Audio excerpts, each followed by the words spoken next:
Hi, welcome back, everyone. This is your friend Greedy Fanfics, bringing you another fanfiction. Today, we're diving into the first part of What If Deku Was a Stray Cat. All credit for this story goes to the original authors, so please support them by checking out the link in the description for more details.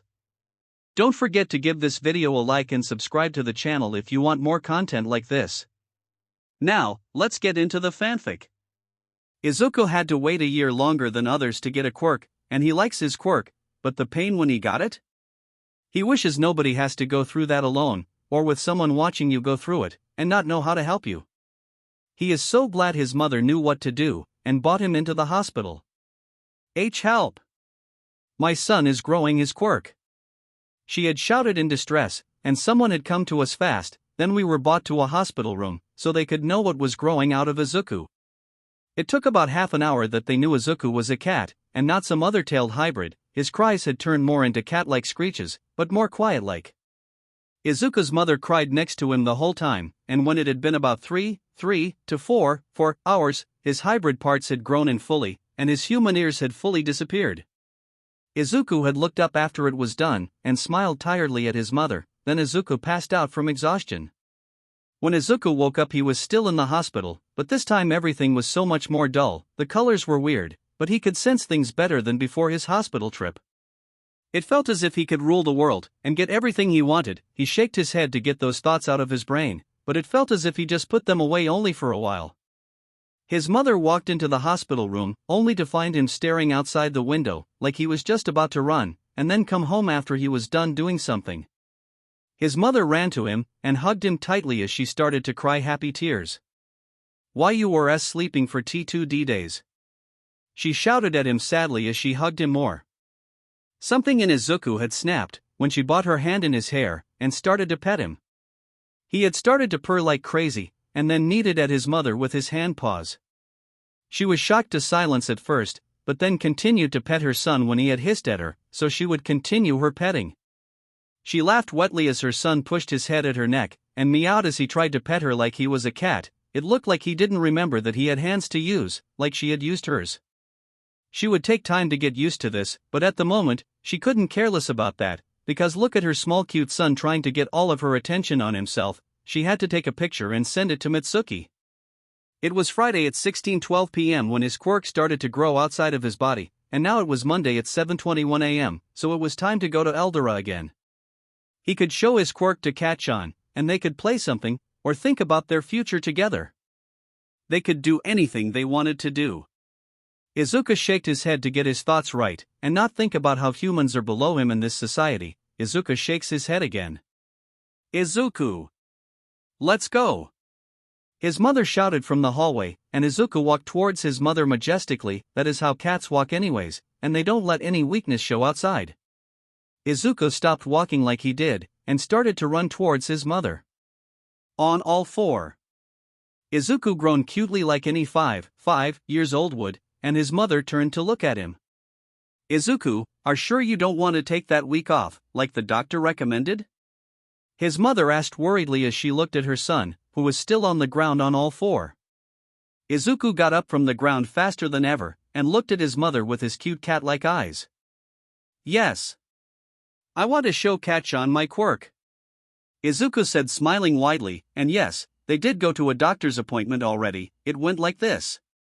Welcome, Midoriyas. Mr. Tsubasa welcomed the two who walked into the room, and then turned to look at the two of them. Hello, Mr. Tsubasa.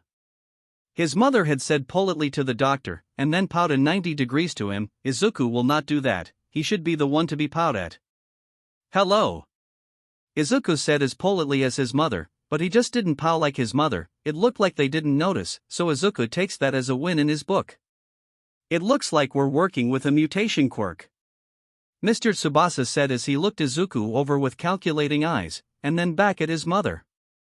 So let's get started with the tests, shall we? Mr. Tsubasa asked his mother with a raised eyebrow. Okay. That was all they spoke before the test started, and they were easy for Izuku, maybe a bit scary, but easy. First we're going try if you can see in the dark, so could you be kind Midoriya-san, and turn the lights off? Mr. Tsubasa asked his mother who was sitting next to Izuku. Oh dash, yes, his mother answered fastly, and then got up and turned the lights off. What am I holding up, ⴰⴜ Mr. Tsubasa asked as he waved an apple in his hand, and then looked the way Izuku sat at. An apple? Izuku answered unsurely, because he didn't know what he was supposed to do at the moment. Mr. Tsubasa nodded his way. Could you turn the lights on, Midoriya-san? Mr. Tsubasa asked his mother, who was still standing by the light switch. When the lights were on, Mr. Tsubasa started to speak. He can see in the dark like any other cat, and his eyes have the shine cat's eyes have in the dark, and his pupils are more like cats too, and I suppose colors are much more dull now? Mr. Tsubasa asked a 괰ᴜ on the inside, and Izuku nodded fastly when the doctor looked his way. The doctor wrote something down in his notebook. Now, can you give me your hand? Mr. Tsubasa asked as he gave his hand towards Izuku, and then Izuku gave his own hand to him. The doctor pressed his palm, and Izuku's nails became longer, stronger, and sharper. Izuku looked at his hand in shock, and when the doctor stopped pressing, Izuku's nails shortened back to their original length. He has cat-working nails, Mr. Tsubasa said as he wrote in the notebook again. Can you open your mouth? Mr. Tsubasa asked as he started to come closer with his roller chair. Izuku's tail puffed up fast, and his pupils became slits faster than his ears came down to his head as he growled like a kitty, because that is what he still is, a kitty. It felt as if everything stopped at that time, and then Mr. Tsubasa backed up, and then the tense air left completely, because it didn't last long for Izuku's cat senses to calm down. His mother looked so apologetic as she looked at the doctor, but chose to stay silent for the tense air in the room. After a while of silence, the doctor spoke up, and broke the tense air. He has sharper teeth than before, and it looks like he should have canines, and you have a better nose than humans should have? Mr. Tsubasa continued on like Izuku just didn't growl at him, and Izuku was thankful, because he did not mean to do that. Izuku nodded to the doctor's 괰ᴜ. That should be everything, but we have to go something over still. Mr. Tsubasa said to the two Midoriyas as they were about to stand up and leave the hospital. His mother nodded to the doctor. I think you're a Maine Coon cat breed, but if not, then you are considered a stray cat, because your cat senses believe strangers are dangers. Then, I believe you should look into more cat-friendly foods, and you will be able to jump down from high places. You can jump once or twice your own height, and you will be doing cat-like things. Mr. Tsubasa explained to the two Midoriyas first, and then gave his mother a list of things Izuku will or maybe will be doing, and how to counter or answer to them. Thank you for your time, his mother said politely to the doctor, and pouted 90 degrees like she did when the two came in. Thank you, and sorry, Izuku said after his mother, but still didn't pout to the doctor. It was nice having you, Mr. Tsubasa answered with one of his own goodbyes, and then the two started to leave the room, so they could finally go home after the long day the two Midoriyas had. That is how Izuku thinks the appointment had gone. But right now they're walking to Aldera, and Izuku wants to show off his new quirk, and maybe do something else than that alone, because it would be unfair for Kachan. The two Midoriyas walked hand to hand, because if they didn't, Izuku would be after some animal right now, but his mother has a hold on his hand. Izuku was making it really hard on his mother, but she couldn't just let him go along his kitty senses, because he would get lost on the way, and then his mother would get worried because of him. When they finally arrived at the school, his mother brought him inside, so she could talk to the people taking care of her son. That her son's quirk came in, but he would act weirdly cause of it. They took it well, and said they would help if something goes wrong. After his mother left, Izuku ran to Katsuki fastly on all four, again, but he couldn't careless about it right now. He needed to show his quirk to Kachan, so they could play together. It has been two long years, and Izuku finally let his cat senses do what they pleased, because does it matter? His mother is dead because of a villain attack, and he was at school learning. It's been a week since her funeral, and Izuku wanted to be sane for it. Now he just wants to let his cat senses to feel alive, because he never wanted to act like a cat, just a hybrid. His cat senses always tell him to go out at night, but that's dangerous due to, and maybe he always wanted to do that, he just didn't listen to it. Now it's late at night, and he is on top of a rooftop doing nothing, because he's being lulled to sleep by the freeing feeling he has never had before. Izuku heard a thump behind him, and he got up to leave, because he is a fast runner in the alleys. Before the person behind Izuku could say anything, Izuku jumped down from the building, because his cat senses said it was the fastest way away from danger. Izuku heard a shout of "Kid," but he was already running away, and back to Katsuki's house where he lived these days. It didn't matter that Izuku was 7, and already running away from people and running fastly in general, because it has a freeing feeling to it. When Izuku was back at Katsuki's house, he was met with an angry-looking Mitsuki. "And where did you go?" Mitsuki asked with a parental voice, and then looked at Izuku, who looked like he had the night of his life. It shocked her a little, but she didn't let it show. "Oh, I was outside," Izuku said confidently to Mitsuki, because that was where he was, outside being the stray he was. Mitsuki sighed quietly, and looked at Izuku with an unimpressed look. "Oh, really?" she asked as she looked Izuku up and down with a look. "I never realized," Mitsuki said sarcastically this time, and Izuku cringed. Izuku inhaled, and looked up with the most deadpan face, then faced Mitsuki. "OMG, he answered, and Mitsuki snorted loudly. Now he's 15 years old, and he is the most bored cat he has ever seen, because heroics don't matter to him, and he's the most weirdest cat you will ever see. Izuku is a cat who hates physical touch, when people overestimate him, and being pulled right into everything, like villain attacks, drama, and now he's in the heroics test with Katsuki. When did that happen? He doesn't know. Can't he just be the stray cat he wanted to be?" Izuku woke up to Katsuki shaking him, and he only growled quietly in response, as he turned to face away from his first slave. And yes, when he finally accepted his cat senses, he accepted the part of him, which some white views humans as slaves. And yes, Izuku changed everyone's names to more cat-like. He is called his slave Katsuki by his name since they were 10 years old, and Katsuki had a problem with it for a month, before he finally accepted it. Katsuki was still shaking Izuku, but this time Izuku growled more loudly and madly. Katsuki growled himself now, because that always some why got Izuku's attention. It is a cat's way of showing that they're the ones leading, in Izuku's case. Izuku opened his eyes fastly, and looked Katsuki deep into his soul. "What?" Izuku hissed out his 괉 and stopped staring when Katsuki looked away. His slave knew that it was a challenge of a long-lasting fight if he continued. Izuku still felt proud of himself, and he let it show, because he won again. "You're coming to the exam with me." Katsuki shouted it like it was true. But what? Izuku was not going to become a hero, no way, it is too much for his dear cat life. "Neo," Izuku said seriously as he laid back down in his bed. Katsuki graped Izuku's leg strongly, and pulled. Izuku hissed as his already soft tail poofed up even more. "Yes, because who else would be my support furry?" Katsuki asked as he continued to pull Izuku with him, and then threw him into the bathroom with a change of clothes.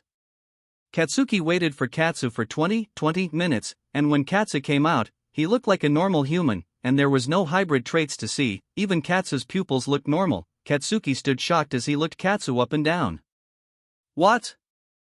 I will not be a cat in this school," Katsu said seriously as he looked at Katsuki's forehead. That meant he was serious, because he couldn't look at a person in the eyes without thinking it's a challenge.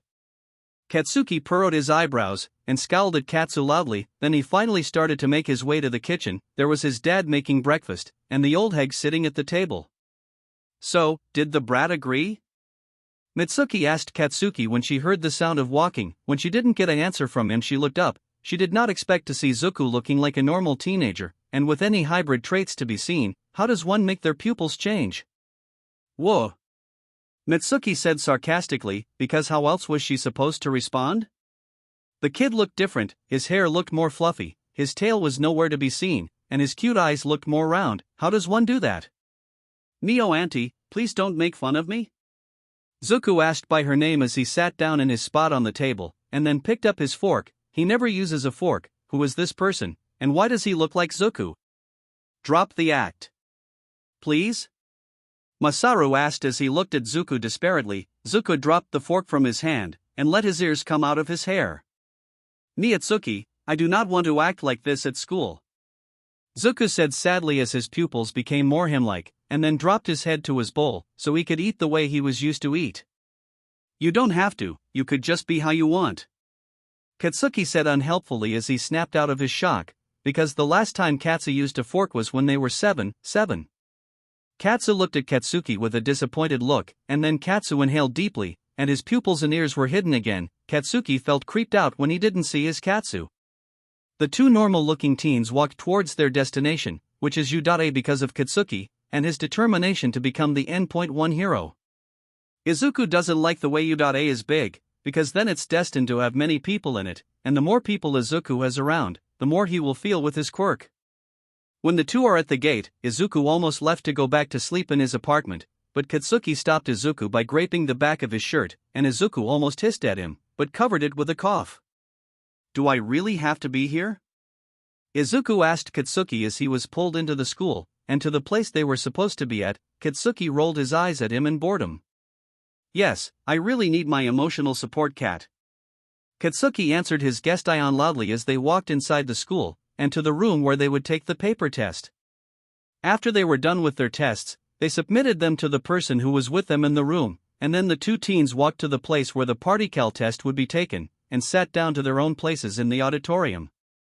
It took other people longer than the two to complete the test. It was either that they were dumb, or just didn't want other people's attention. Izuku could care less about who looked at him, as long as they kept their hands to themselves, then there would be no problem with Izuku. And if someone decided to throw hands with Izuku, they should be running for their life, because cats do not show mercy to any enemy, and they will keep the fight going on for a long time. Katsuki knows firsthand what will piss off Izuku, so he tries to not do them to Izuku, and then he would turn out okay after a fight he had somehow started again.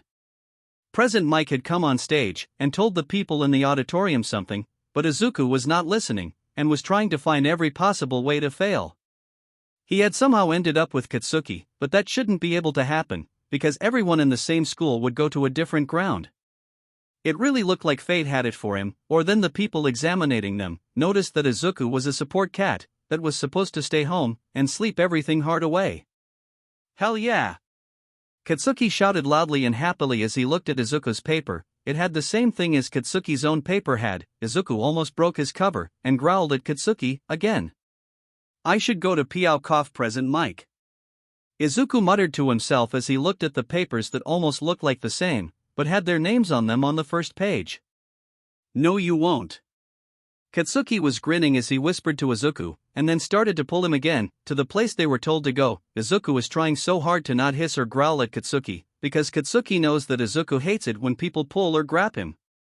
To Izuku it looks like Katsuki wants to blow his cover, because he never does this to him usually. Katsuki just tells Izuku where he is going, and then Izuku just appears there before anything can start. Now Katsuki is just pulling and graping him whenever he can.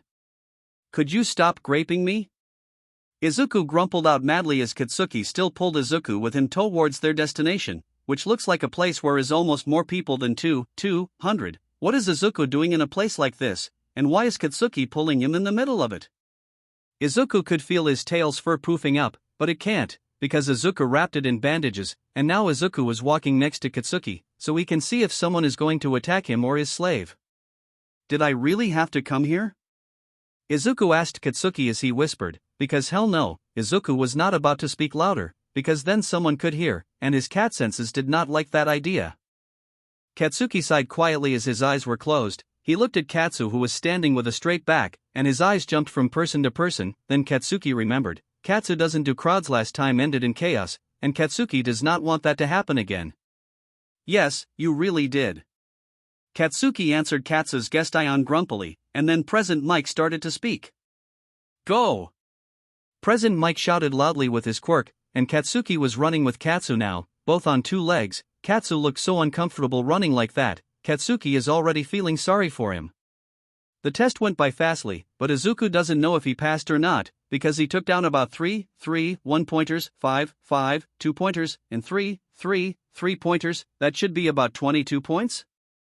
Izuku hopes he got less than he needed, because he cannot be in places where are many people. Izuku even started homeschool when he was 8 years old, and that was all for his cat senses. The place where the teachers were. How interesting. ᴄᴜ said to himself as he watched ᴜᴜ Izuku. This child was supposed to have cat mutations, but they were nowhere to be seen on him. The other people in the room shivered, because that meant no good. It is not good to have ᴄᴜ's interest. Everything can only end badly. When the test was over, Katsuki and Izuku were walking together to their home, and then Katsuki had looked at Izuku like he would answer his 괉. Izuku exhaled loudly. 22 points. Izuku answered the 괉. Katsuki never even asked, because what else would Katsuki want than Izuku's points? Katsuki grumbled to himself, and the two kept on walking towards their home. When they were close to their home, Katsuki started to run. Izuku sighed quietly to himself, and then started to run after him. Izuku really should invest in making new slaves, because Katsuki can't be his only teenager slave. Izuku smirked to himself, and kept on running. It was a week later that Izuku woke up to Katsuki shaking him awake, again. The test results came in, stray. Katsuki shouted in Izuku's ear, and this time Izuku growled loud at Katsuki, and did not take it well. Izuku jumped on top of Katsuki, and they started to fight. It looked more like them spinning on the ground, but with more scrapes on Katsuki's end, and Izuku's side was more clean, because cats do not lose the fight they start. Izuku was growling on top of Katsuki, and he looked ready to just kill Katsuki. Okay. I'm sorry. Katsuki partially shouted again, but it was more quiet to Izuku's ears, and Izuku stopped his attacking to get off Katsuki, who was under him. Good, because I do not take it well to being waken up from my cat rest. Izuku said as he sat on his bed, and looked Bakugou down, because the other had yet to get up from the floor. So, what is it that you want? Izuku asked when Katsuki was off the floor, and sitting in Izuku's bed next to him. The ᴜᴚ test results came in today. Katsuki said exitedly as he smirked his usual evil smile, because Katsuki likes to do it, and Izuku doesn't ᴅᴜ on it. And? Izuku questioned Katsuki as he stretched his back, and now Katsuki was looking at him like he had two heads. What? Izuku asked when he noticed the look Katsuki gave him. Katsuki shook his head, and then got up from Izuku's bed. Let's go look what we got. Now Katsuki was exited again. How does he get exited so easily? Okay. Izuku answered as he got up too. The two were walking out of Izuku's room, and towards the kitchen where their results were waiting on the table for the two teens. When they got there they sat down in their places. I'll open first, Katsu. Katsuki said when Katsu was about to ᴅᴜ on him, then Katsuki ripped open the letter, and a disc dropped out of the letter. I am here, as a projection. All Might's voice boomed out of the disc, and Izuku's ears pinned down to his head as he hissed at it. Izuku's tail was poofed up, and it was shaking from other side to the other. And I'm proud to tell you that you, young Bakugou, passed the paper test with a 71%, and the ⴅᴚ test with the highest score of 87 points. Welcome to your hero academia. All Might voice might have gotten even louder. Izuku doesn't know the answer, but he was trying to attack the illusion thingy, because you do not surprise cats, and then survive without any scars. I passed, Zuku. Katsuki was grinning widely as put his hand in a fist, and then pumped it upwards. He didn't even take a look at the cat hybrid attacking the illusion disc, because it is normal for Izuku try to attack things that just appear. Katsuki waited for Izuku to calm down, and then opened Izuku's letter when he sat down. Another disc was on the table now, and it was more quiet this time. I am here, as a projection. All Might's voice boomed out of the disc more quietly, and this time Izuku's cat traits didn't poof up, like they did when Katsuki's projection started. And I'm happy to tell you that you, young Midoriya, passed the paper test with the high score of 87%, and the ⴅᴚ test with 22 villain points, and what hero school wouldn't take account of people's heroic savings, because you, young Midoriya, got 18 heroic points. All Might continued his speech, and the two teens were shocked, because who can talk that long? So you passed with an amazing score of 40 points. Welcome to your hero academia. The two were silent for a while, but then Katsuki jumped at Izuku with his hands open, and Izuku was about to attack, but then Izuku was in a hug. We passed Katsu. Katsuki shouted happily as he petted Katsu. He knew Katsu didn't like it when he was petted, but it looked like Katsu let it pass this time, because Katsu himself was purring happily as he was being petted by Katsuki. Katsuki smirked cruelly as he moved his hand close to Katsu's ear. Now Katsu was purring louder as he kneaded his hands against Katsuki, and Katsu looked so happy at the moment that Katsuki didn't stop. Katsu really is cute when he accepts the physical touch, and didn't just growl at him, and then start a cat fight with him again. That happens almost every day at the moment. The two spend almost an hour cuddling on the kitchen floor, but Izuku got a hang of himself at the time, and then decided that it was a crime to do that. Izuku started another cat fight, but this time on the kitchen floor, and in front of Mitsuki and Masaru. It was 2 days later that it was time for the first day of school, and this time Katsuki didn't have to wake up Izuku, because he woke up early to cover up his hybrid traits. No, Izuku is not disgusted or anything by them. Izuku just doesn't want to be known as the class's cute cat. Izuku rather act like it's just a quirk that improves other senses, and fake it till he makes it past school. Katsuki still wasn't happy about Izuku hiding his traits, because Katsuki thinks they're a normal thing on Izuku, and not some accessories Katsuki can just touch, because Izuku doesn't look normal to him without the hybrid traits. When Katsuki was about to go wake up Katsu, he walked in to see Katsu awake, and already dressed in his school uniform, and all of his traits hidden. Katsuki cringed as he saw Katsu sitting normally. Katsu usually sits with his legs up on the chair, and next to his body, his hands are usually between them, and now he's sitting wrong. It looks wrong. Katsuki is used to Katsu sitting different, and looking different. Now everything about Katsu looks wrong to Katsuki, and he doesn't like looking at Katsu one bit. Let's go eat breakfast. Katsuki is trying so hard to act normal, but it's so hard to look at Katsu acting so different, and so wrong. It was really early when Izuku woke up, and he didn't like waking up at all. He was yawning a lot at the moment, and trying to stay awake so he could dress up for school. It took half an hour, 30, for Izuku to get ready, and he was still so tired. Izuku just wants to go to sleep, and never wake up again. When Katsuki walked into Izuku's room, he cringed at Izuku, and Izuku can relate so much, because he looks so wrong again. He looks exactly the same he did at the ᴜᴚ test. Let's go eat breakfast. Katsuki said calmly as he turned away, and started to walk towards the kitchen where Mitsuki and Masaru were eating breakfast. When they saw the two teens, Mitsuki cringed at Izuku this time. Last time she was sarcastic, and at the same time Masaru looked sad when he saw Izuku. Nobody said anything that morning, and when the two left they got quiet goodbyes from the two parents, because they didn't like the way Izuku was acting, or how he looked. The two teens were on the train at the moment, and neither of them was saying anything, so Izuku took that as a chance to sleep before he had to stay awake for the whole day. It didn't take long for their train to arrive at its destination, because it takes about two stops to get to the school. When it was time to leave the train, Katsuki turned to look at Izuku, who was sleeping deeply, and then sighed with a smirk on his face. When the two left the train, Katsu was on Katsuki's back still sleeping deeply, and that must mean Katsu woke up early in the morning. Now it was Katsuki's problem to take him to school. Katsuki is so thankful that Katsu isn't heavy, because then this would have been so much harder for Katsuki. And yes, Katsuki knows Maine Coons are big and heavy, that doesn't mean Katsu has to be. It didn't take long for Katsuki to arrive at the school, and when Katsuki was there, he tried to wake Katsu up, so he didn't have to drop him to the ground. "Zuku, wake up," Katsuki said to the sleeping teenager, and said teenager only grumbled. Looks like he knew he was outside. Katsuki didn't even try again, and dropped Katsu to the ground. Katsu landed on all fours somehow, and then looked at Katsuki, who was standing there. "Good morning," Katsuki said with a sadistic smile on his face, and then turned around to walk into the school. Katsuki heard tumbling behind him, and then Katsu was next to him yawning loudly. Looks like Katsu gave up already. Katsuki looked as Katsu let his ears out of his hair, and then his wrapped tail came out. Katsu took off the bandage wrapped around his tail. Katsuki looked Katsu over, and then nodded his head in approval. Katsuki was so glad Katsu was acting like himself now. Katsuki didn't know if he would have lasted the whole day looking at Katsu.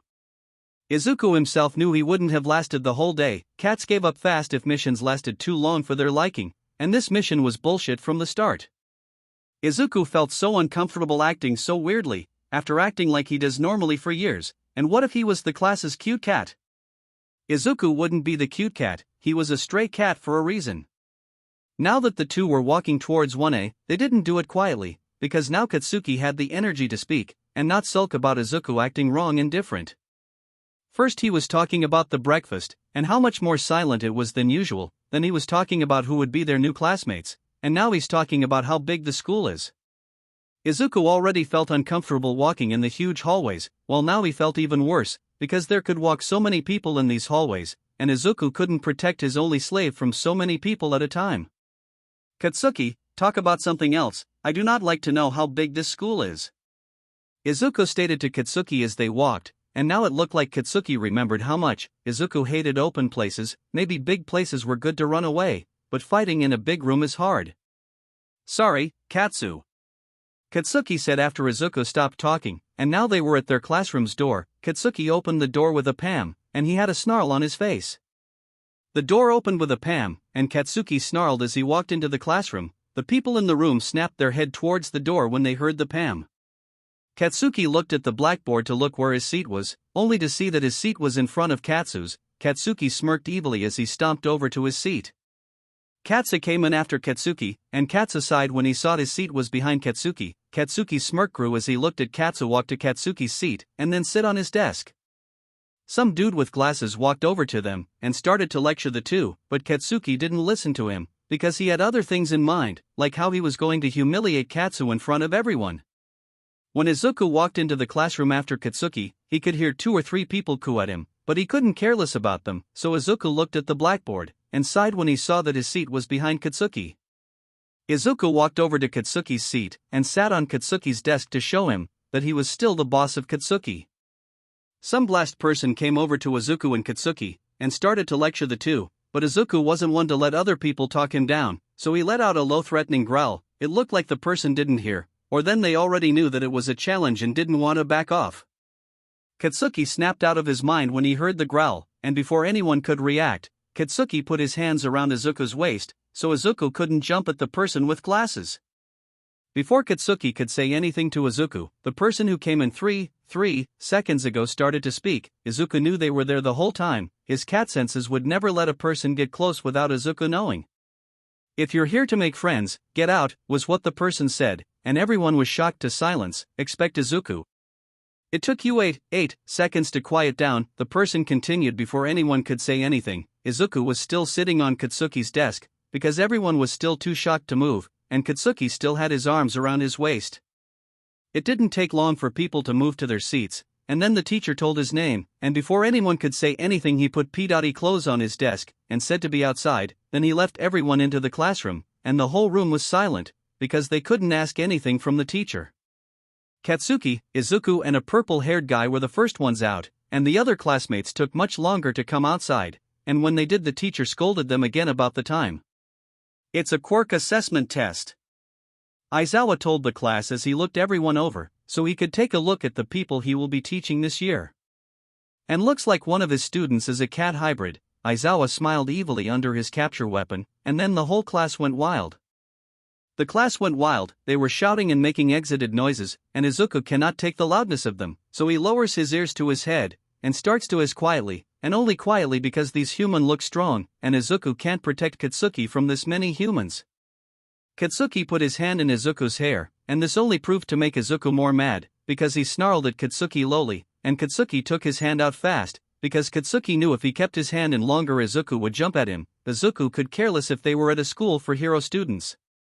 Their teacher got the class silent when someone said something about how fun this will be, and then went on a tangent about hero work, and how the one who gets placed last will leave. Izuku could care less if he was the one to leave at this point, but it seemed like his classmates cared about that, and decided to speak up at a teacher. "But that's not fair," someone with pink cheeks said, and she had this look on her face that Izuku did not like at all. She looked like one of the people who liked to say how cute Izuku looked like. "You think villains are fair, or earthquakes are fair?" Aizawa asked questions from her, and the girl looked a little more pink now. "Is she okay? Does she need help?" The girl tried to speak up, but she was stuttering through her sentences, and Izuku couldn't help but feel a little proud of their teacher, because teachers usually get scared when students speak up together. Izuku himself would have given up fast, because he himself has no energy for those who don't listen to him, and then he just goes to nap in the sun, or get pats from Miyatsuki. Her hands are comforting. When nobody spoke up, Izuku almost yawned, but he couldn't do that in class. Teachers don't like it when their students yawn in class, and then the teachers start to speak to you in front of the whole class. It somehow always ends with the student in tears, or even in after-school detention, and Izuku does not want detention on the first day of school. "Thank you very much." Aizawa finally started to speak, and that was only to explain what the tests were. Izuku would ask Katsuki when they start, and then do what he was supposed to do to pass the tests. The tests were in this order: 150-meter-2, 100-meter-3, ball throw 4, high jump. Izuku looked at Katsuki with a look that asked, "You serious?" and Katsuki only shrugged at Izuku. How was that going to help Izuku in any way? Izuku couldn't help but think that everything sounded easy, or do they sound easy? But then they're harder than Izuku thought. Izuku was never in school, he was homeschooled for a reason. "What are you thinking so deeply about, stray?" Katsuki asked as he hit Izuku's shoulder gently, and then scowled when Izuku came out of his thoughts. because the people close to the two were looking at Katsuki as if he just cursed their whole family line. Izuku looked at the people with a snarl on his face, because they were the first looking at the two. "What's their problem, Katsuki?" Izuku asked his loyal slave, or his only slave, because the other two were at their house. "Don't know, and I do not care." Katsuki grumbled out as he moved to do the first test, and then Izuku started to follow him after he yawned, showing off his sharp teeth. The people close to him cringed. 50-meter dash. Izuku was following Katsuki to the test place, and when the two got there they got ready to run. Katsuki already knew that Izuku would win, but Katsuki still had to try. The teacher started the timer with a go, and the two teens were off and running. Long story short, Izuku was the first to pass the line, and he passed with the high score of 4.51 seconds, and Katsuki passed with a 4.81 seconds, not too far from Izuku's score. Izuku ran on all four, and Katsuki used his explosions to make himself faster. Really smart of the two. Izuku thinks the fastest was the human with the creation quirk. She made a bike. 100-meter dash. This time they ran alone, because it was a much longer running distance than they usually would use to run. They both used the same style to run, or in Katsuki's case, explode. Izuku could use the distance to help himself, because he wouldn't have to stop in the middle of running, and then have to spin on the ground to drop the speed of himself. Izuku's ending score was a 5.83 seconds, and Katsuki got a score of 6.01 seconds. Katsuki so far has been proud of his scores, because he isn't that far behind Izuku, and that means Katsuki is improving himself further. The one to win this was a guy with speeders on legs. Izuku thinks his quirk works a lot like Izuku's, but more human-like, or how humans get energy to go faster. Ball throw. People were surrounding the place, and everyone was so loud. Izuku thinks he won't last another day with his classmates. He really should speak to the principal about it. Katsuki smirked evilly, and before he threw the ball he yelled, "Stray! Cover your ears!" And Izuku covered his ears fastly. Some other people covered their ears too, and then there was a loud die, as a much more bigger explosion Izuku has ever seen went off. The thing in their teacher's hand made peep noise, and then on the screen appeared at 702.12 m. Katsuki grinned widely. "Hell yeah!" Katsuki shouted positively to himself, and then ran over to Izuku. Izuku sighed quietly to himself, and then lowered his head a little, a thing only Katsuki understood, and now there was a Katsuki petting Izuku gently.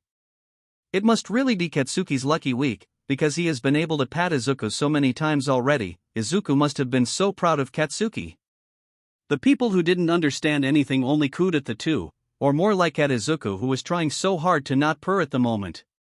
Izuku disappointed himself by purring, and only the people with good hearing and Katsuki could hear it. Izuku sounds so cute when he purrs, it's such a comforting noise to hear. When it was Izuku's turn to throw, he only looked at Katsuki with paired eyes, and before anyone knew, Katsuki had already threw the ball Izuku was supposed to throw.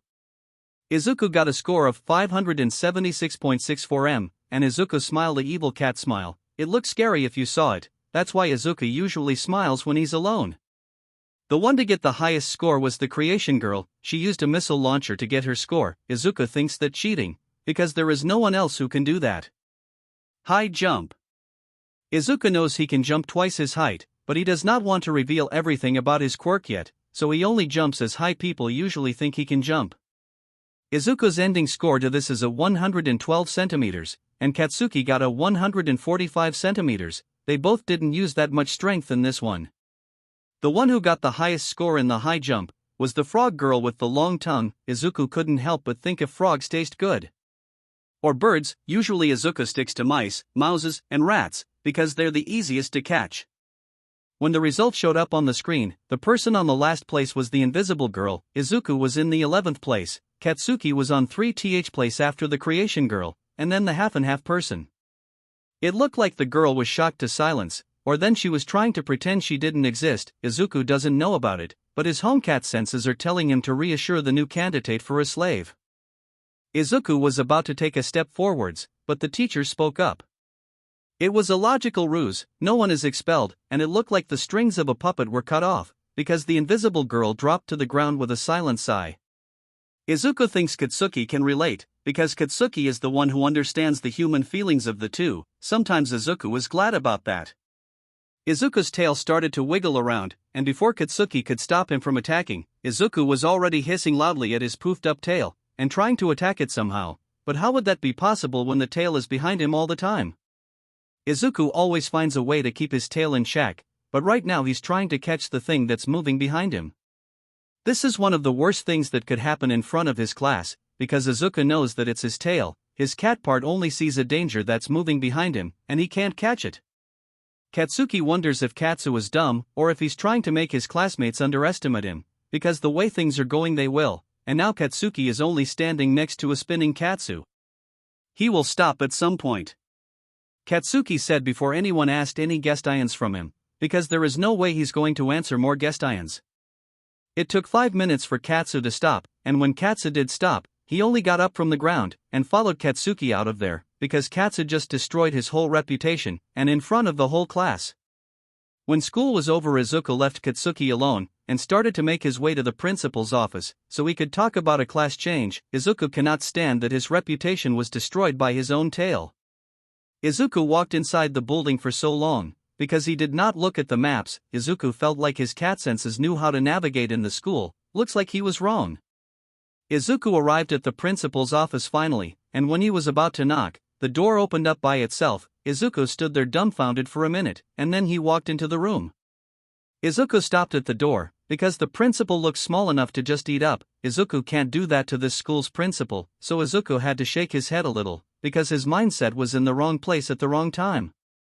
"Hello," Izuku said to the principal, and then he stood there for a moment.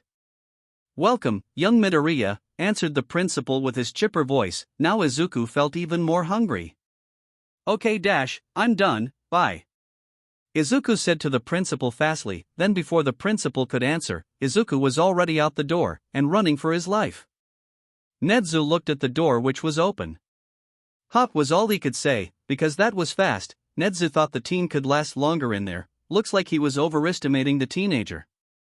Nezu let a chaotic smile make it on his face, and all he could think about was, "This will be so fun," and then he started to cackle to himself. Izuku was running so much faster than he ever has, because he almost ate his school's principal. That is so wrong in so many ways. When Izuku was out of the school, he pumped into Katsuki. "Katsuki, give me something anything to eat," Izuku said in distress as he fell on Katsuki. Now Katsuki is looking at him in distress, and then before Izuku could ask again, there was a treat in his mouth. Izuku munched on his treat like a lifeline, because oh lord, he has never felt that hungry in his life. As Katsu continued his munching, Katsuki looked at him in less distress than before, because the crazy look in Katsu's eyes was scary, and he wishes to never to see it again. "What happened? Who do I need to kill?"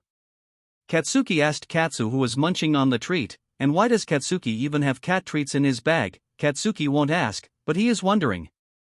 "No munch body," Katsu answered Katsuki 괡ᴜ, but Katsuki is not buying it at all. Katsu has never looked like that before, and Katsu must have scared so many people on his way outside. "I don't believe you," Katsuki said to Katsu as he continued on munching. Katsu's cheeks flushed a little, and then he looked away from Katsuki. Okay, so it was something embarrassing. "I almost at the principal," Katsu answered fastly, almost too fastly for Katsuki to understand, but when Katsuki did understand, he snorted at Katsu, who was munching on his treat. "Don't laugh," Katsu said seriously as he looked at Katsuki. When Katsu says it like that, Katsuki couldn't help it. Katsuki started to laugh at Katsu, and Katsu was looking at him like he betrayed him. It took admittedly long for Katsuki to stop, but when he did, Izuku was looking at him with a pout. "You done?" Izuku asked Katsuki, whose breathing was getting better. "Why yeah," Katsuki answered out of breath, and then Izuku started to walk away from Katsuki. It didn't take too long for Katsuki to follow Izuku, and then they both were on their way back home. When the two teenagers returned home, Izuku's first priority was to nap, because his new classmates were loud, and Izuku's sweet brain cannot handle loud people. "Where you going, Katsu?" Katsuki asked when Izuku didn't make his way towards his usual nap place, which is under the window where the sun shines perfectly for Izuku's taste. "My nest," Izuku stated as he left Katsuki's view, and then towards his own room, where his perfect, soft, and warm nest was waiting for him, just for Izuku to sleep in it alone. Izuku purred to himself in a satisfied way when he laid down into his perfect nest, which has all kinds of soft things in it, and maybe even some of his family's soft stuff. Because then Izuku has something to remind him that he's not alone. It didn't take long for Katsuki to come into his room, because usually Izuku hangs out with him after school. Now Izuku wants to be alone and sleep for a long time. 'Cause of school he didn't even want to go. Before you even start, I bought tuna. Katsuki said before Izuku could start grumbling to him. Izuku's thought took a while to proceed, and when they did he only raised a hand towards Katsuki, or the way Izuku thinks Katsuki is at. There was a tuna can in Izuku's hand, and it wasn't closed off, so Izuku didn't even have to open it this time. Izuku took the spoon from Katsuki's hand, and started to eat like a man who hasn't eaten in a week. While Izuku's insides did dissolve food faster than a normal person's, and sometimes Izuku doesn't like that he eats so many times a day. He eats less than a normal cat would.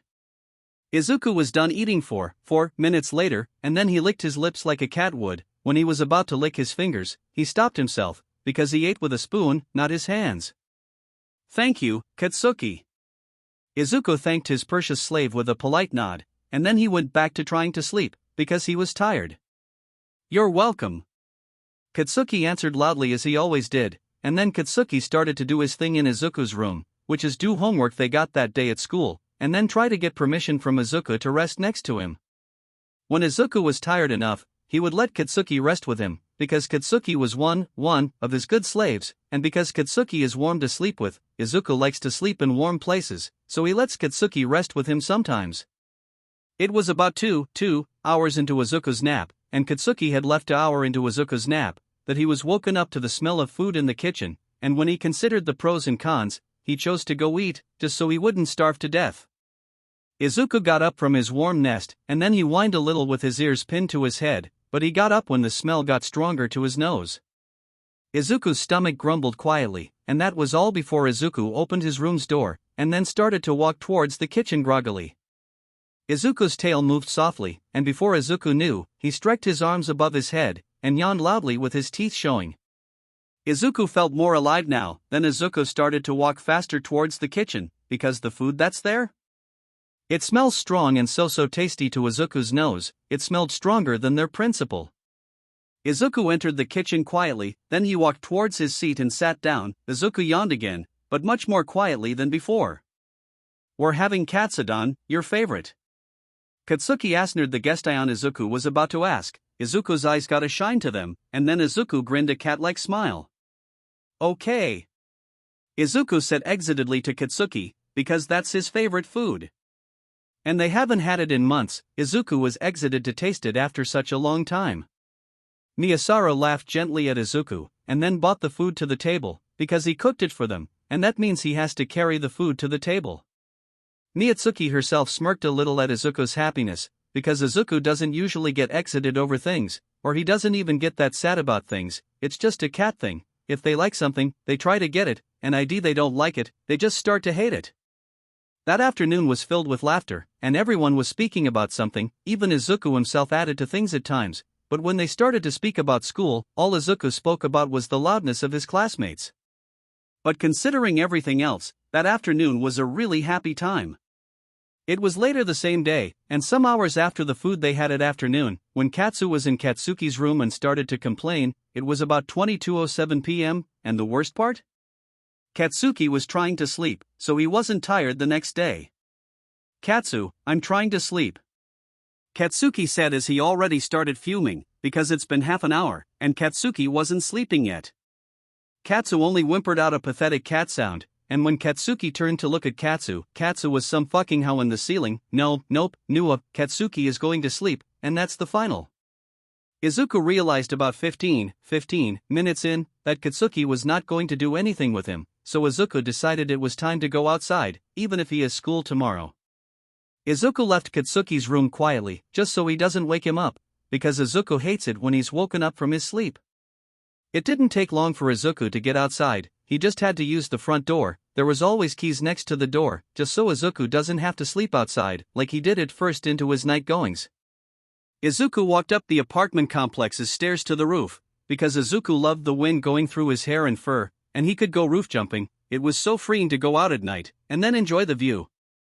It had been about 3 hours, and Izuku was still outside on the roofs, but at the time he was at a much higher building, because he felt like going up the building when he saw it. Izuku was swinging his feet in air slowly, because he was sitting at the edge of the high building. His tail was moving side to side gently, just so he knew for sure his balance wasn't going off. And if Izuku's balance did go off, he could save himself in time, because there was a building close to this one, and his cat reflexes could get him to fall to that building's roof. Izuku's ears moved to face the sound that came from behind him. Someone had just landed behind him, and really close too. It's the same person who has been around for almost one year. Izuku's body tensed as his tail stopped moving, and instead poofed up a little, because stranger danger is a thing in Izuku's brain, and it's going off stronger than it has in a while, even if he has been around the person many times already. When the person took a step forwards, Izuku pushed himself off the building, and his body situated itself to fall to the other building, just like he thought, but he still couldn't see the person who has been around for so long already. The person who was behind him let out a scared noise, and Izuku didn't know if it was a male or female, because that is a noise no person can make. When Izuku fell on the building, he started to run on all four, just so the person behind him couldn't catch him, even if they tried to catch him, because he was low enough to not be seen, but high enough to see anything that comes in his way. Izuku only stopped running when his senses didn't feel a threat close to him, and then Izuku started to make his way home, because that was one hell of a night he had. Hawks landed closer to the teenager than usual, and he still couldn't catch him. Why didn't he just use his feathers? If he did, he could have hurt the kid, because that little cat is a skirming fighter. And this time they just pushed themselves off. Hawks only took a step, and then the kid was in air situating himself to fall on the other building, and Hawks even let out a scared bird noise. Hawks has been coming to Mizudafu for a year already, and he hasn't been able to say two words to the kid, two.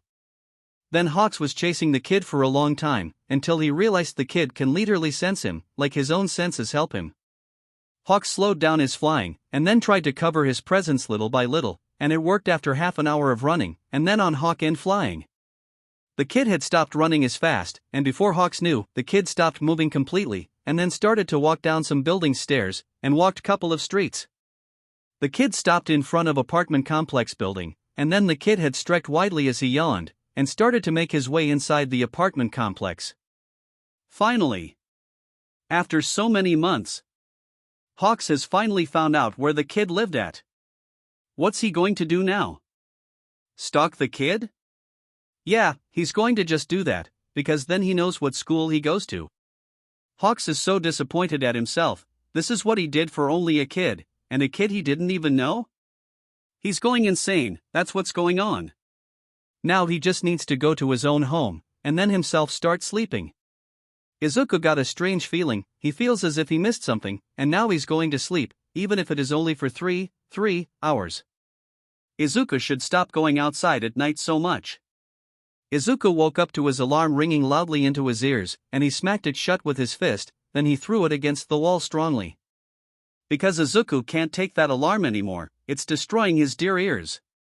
It looks like someone heard, because there was a grumble outside his bedroom's door, and Izuku growled at the noise. Because Midoriya Izuku is done. He is done with school. And nobody can make him go. Katsuki is dragging Izuku too fast for him to stop Katsuki, and now they're outside of the house they live in. Izuku was seething with rage at the moment, because people don't take the hint. Izuku was sleeping in his uniform, and that is only because he thought he was going to wake up easily. That was a lie. Izuku knew he wouldn't get up if he wasn't being dragged out, but that didn't stop him from howling like a cat in danger. Katsuki looked absolutely done with Izuku's bullshit, and Izuku doesn't know if that's a good thing or a bad thing, because Izuku was too tired to care about stupid things like school, or people's feelings at the moment. It wasn't that long after that they arrived at the school, and when they did, Izuku jumped to the highest place he could find, and that happened to at the back of the room in the ceiling, inside the vent system. Katsuki didn't even try to stop him from climbing up, and that was probably for the best, because Izuku was too tired to care if he even killed someone in his way of going to sleep. The people who were there before the two didn't say anything to Izuku, and just went on their mornings. Then people started to invite Katsuki to be with them. Katsuki agreed easily because he needed other friends than Izuku. Izuku was already asleep when Katsuki left to sit with someone else, and then started to make friends with other people, while Izuku was having an amazing sleep while he still could. Hitoshi had been the first in their class to walk into the classroom, and when did arrive at the school, he just rested on his desk. Other people started to arrive half an hour later, and then his cat classmate had come in with the blondie with spiky hair. Hitoshi had looked at his cat classmate climb up the classroom's wall somehow, and he decided against questioning about it. Someone with a lot of energy had tried to make friends with Hitoshi, and he did not even try to match it, because he was too tired to try and make friends. When the person didn't leave, Hitoshi just decided to be there and listen to him. This blonde was not as loud as the other blonde, and he had good humor. Hitoshi decided he likes this person. He told his name. It was Kaminari Denki. When the bell rang, everyone sat into their seats, and Hitoshi heard a quiet growl from the ceiling. Then his cat classmate jumped down from where he was. He had spooked some people who didn't know he was up there. When Izuku heard the bell, he almost decided that school was not important, and that he can attack it with his strength. He decided against that, because then Mitsuki would have to buy for everything he destroyed on the school property. Izuku jumped down from his nap spot, and walked to his seat while yawning as quietly as he could. Looked like it was not quiet enough, and now some of his classmates are looking at him with concern. Izuku sat on his chair like he would usually, so his legs are next to him again, and now there are even more concerned looks towards him. Izuku decided the best he could do was to flip them off, and now that got their attention away from him. Their heroics teacher walked in rather loudly, and Izuku did not like it at all. "I am coming trough the door like a normal person," All Might said loudly as he came trough the door like a stupid person, who looks like they don't know how to exist. The room went wild and loud. Izuku growled quietly at the people who were the loudest, because fuck loud people, Izuku's ears can't take this. Then when people started to ask questions, All Might answered all of them. If school works like this, Izuku was going to quit faster than Katsuki can curse. But we don't have time for questions now. Because we're having battle trials. All Might's voice boomed in the room, and Izuku started to have a mental crisis, because no, he was not going to stay here any longer. When Izuku started to get up and try to leave, his teacher walked into the classroom, and said a single word that got Izuku to stay there. "No." ᴅᴜᴜ said when All Might was about to continue on. ᴅᴜᴜ got into Izuku's good book, so he deserves his new name. Izuku was so happy he almost jumped at his teacher and snuggled him, but Izuku could see that it was not a good time to do that. He would just have to give ᴅᴜᴜ a pat after everything is over. Katsuki told Izuku that that's how you tell people you're proud of them. All Might became a stuttering mess after ᴅᴜᴜ said that to him, and Izuku was almost purring in delight, but he only let his tail swing slowly behind him. "We're going to look over your costumes, and see if there are any problems with them," ᴅᴜᴜ explained to the class, and when All Might was about to protest, ᴅᴜᴜ gave him a hard glare. Yes, this is Izuku's new favorite teacher. And not long after ᴅᴜᴜ explained things, everyone was already carrying their own bags to the changing rooms. Izuku waited for others to leave, expect Katsuki because he waited for Izuku to come with him. ᴅᴜᴜ had stayed in the room to wait for everyone to leave, and when it was only Izuku, Katsuki, and ᴅᴜᴜ in the room, Izuku walked over to his favorite teacher, and pat him once before bowing a little. Katsuki looked shocked to see it happen, because Katsu shows respect usually to only Katsuki, Katsuki's parents, and then people who make him feel proud of them. Izuku left with Katsuki walking behind him in shock, and they got to the changing rooms together. Did Izuku tell anyone that Katsuki made his hero costume? And that's only because Izuku was too tired to even try styling it. Because this costume looks better than anything Izuku could ever style. It's all black with other colors in it. The pants are not skin tight, and they have two green lines on the sides going from bottom to up. The shirt is long sleeved, and it looks like a hoodie, but it's more tighter. The colors of it are like Katsuki's outfit, but in more green reddish, and the sleeves are full black. There are hidden pockets inside the sleeves. Izuku could put things in there. Izuku's shoes are on the darker side red, and they look like they can take the heights Izuku jumps from.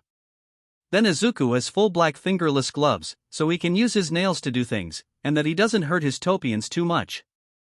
Izuku has a hood that flattens his ears to his head, and the color is black-green. It has green on the front where Izuku's head comes out of.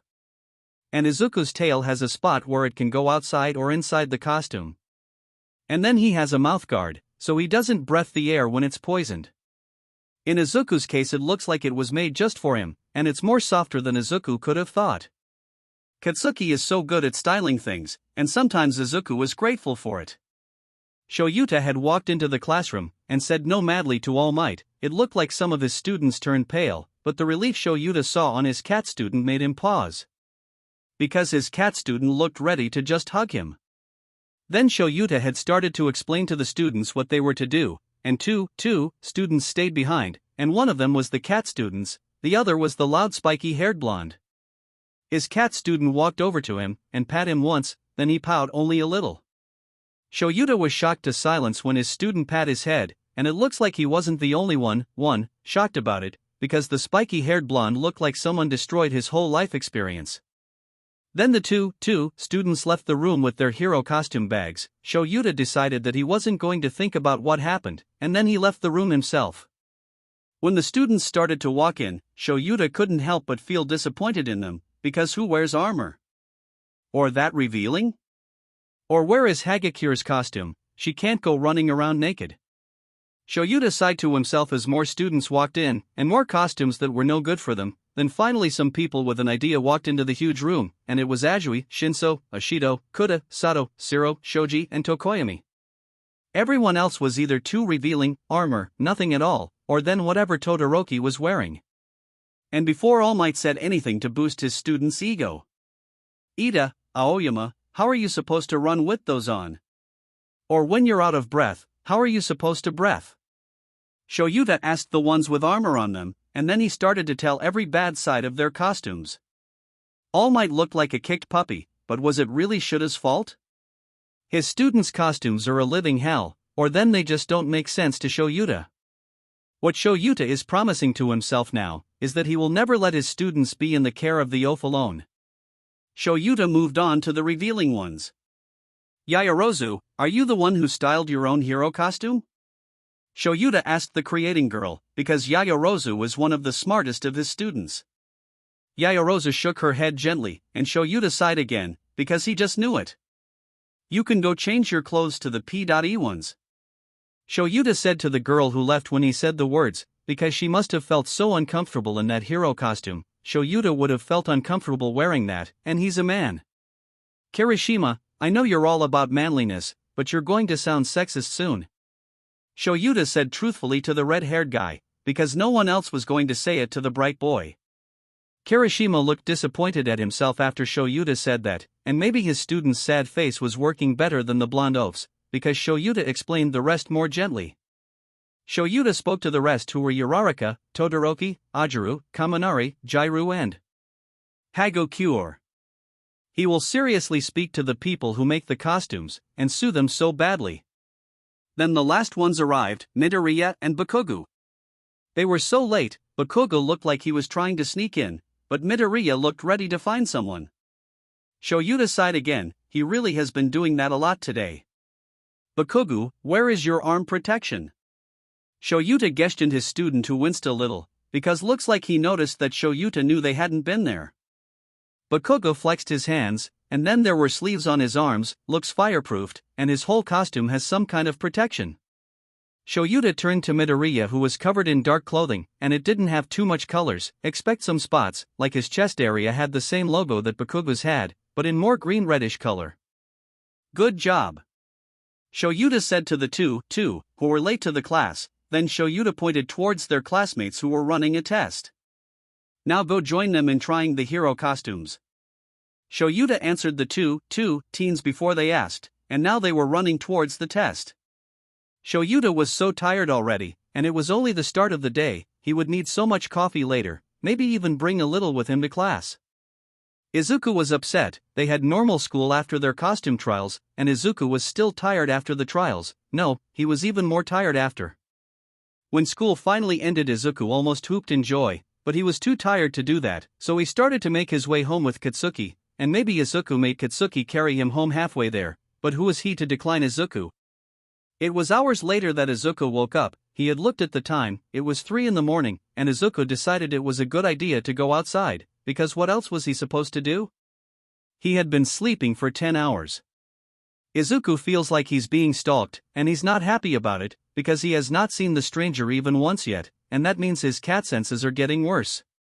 Izuku stopped in his usual spot, which is at the highest building he has found, and started to try and focus on his surroundings. He couldn't feel the eyes on him.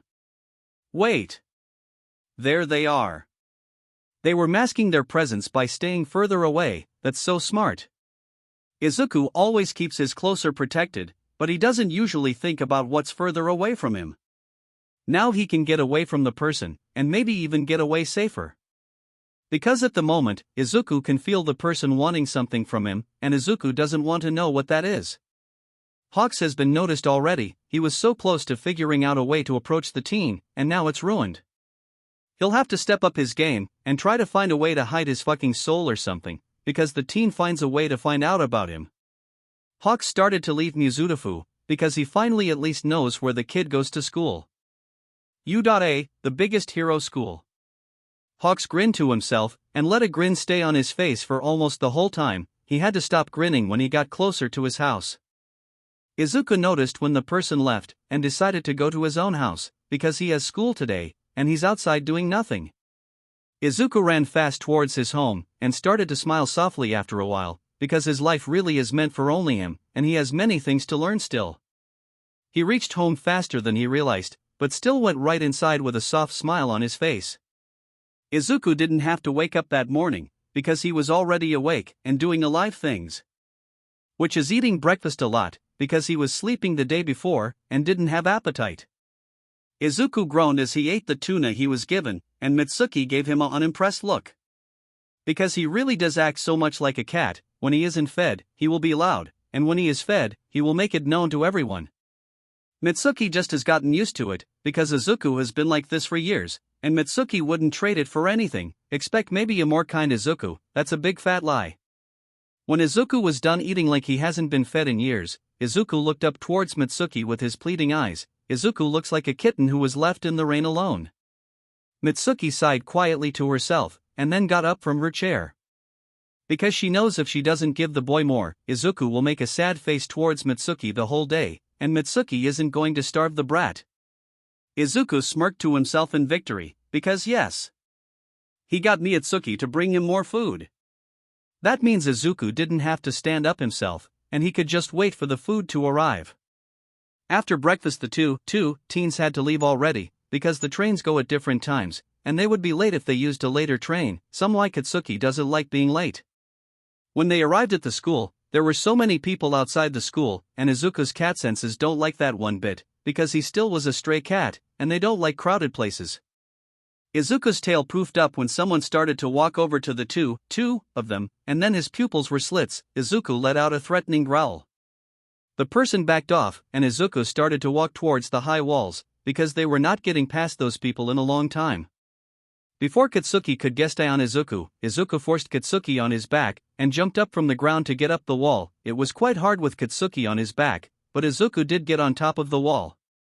Well, not without Katsuki shrieking into his dear ear, and then climbing up the wall a little with his strong nails, but at least he didn't have to go past all the people who have cameras. Izuku dropped Katsuki off his back, and the other fell on his, but with a quiet ow. Izuku couldn't care less about that at the moment. He's feeling too much danger around himself.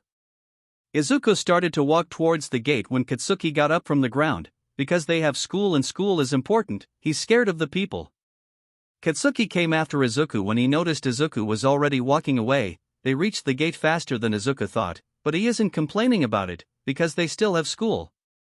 Izuku crouched down so Katsuki could get on his back, because the fall is long and Izuku doesn't think Katsuki's legs can take the fall.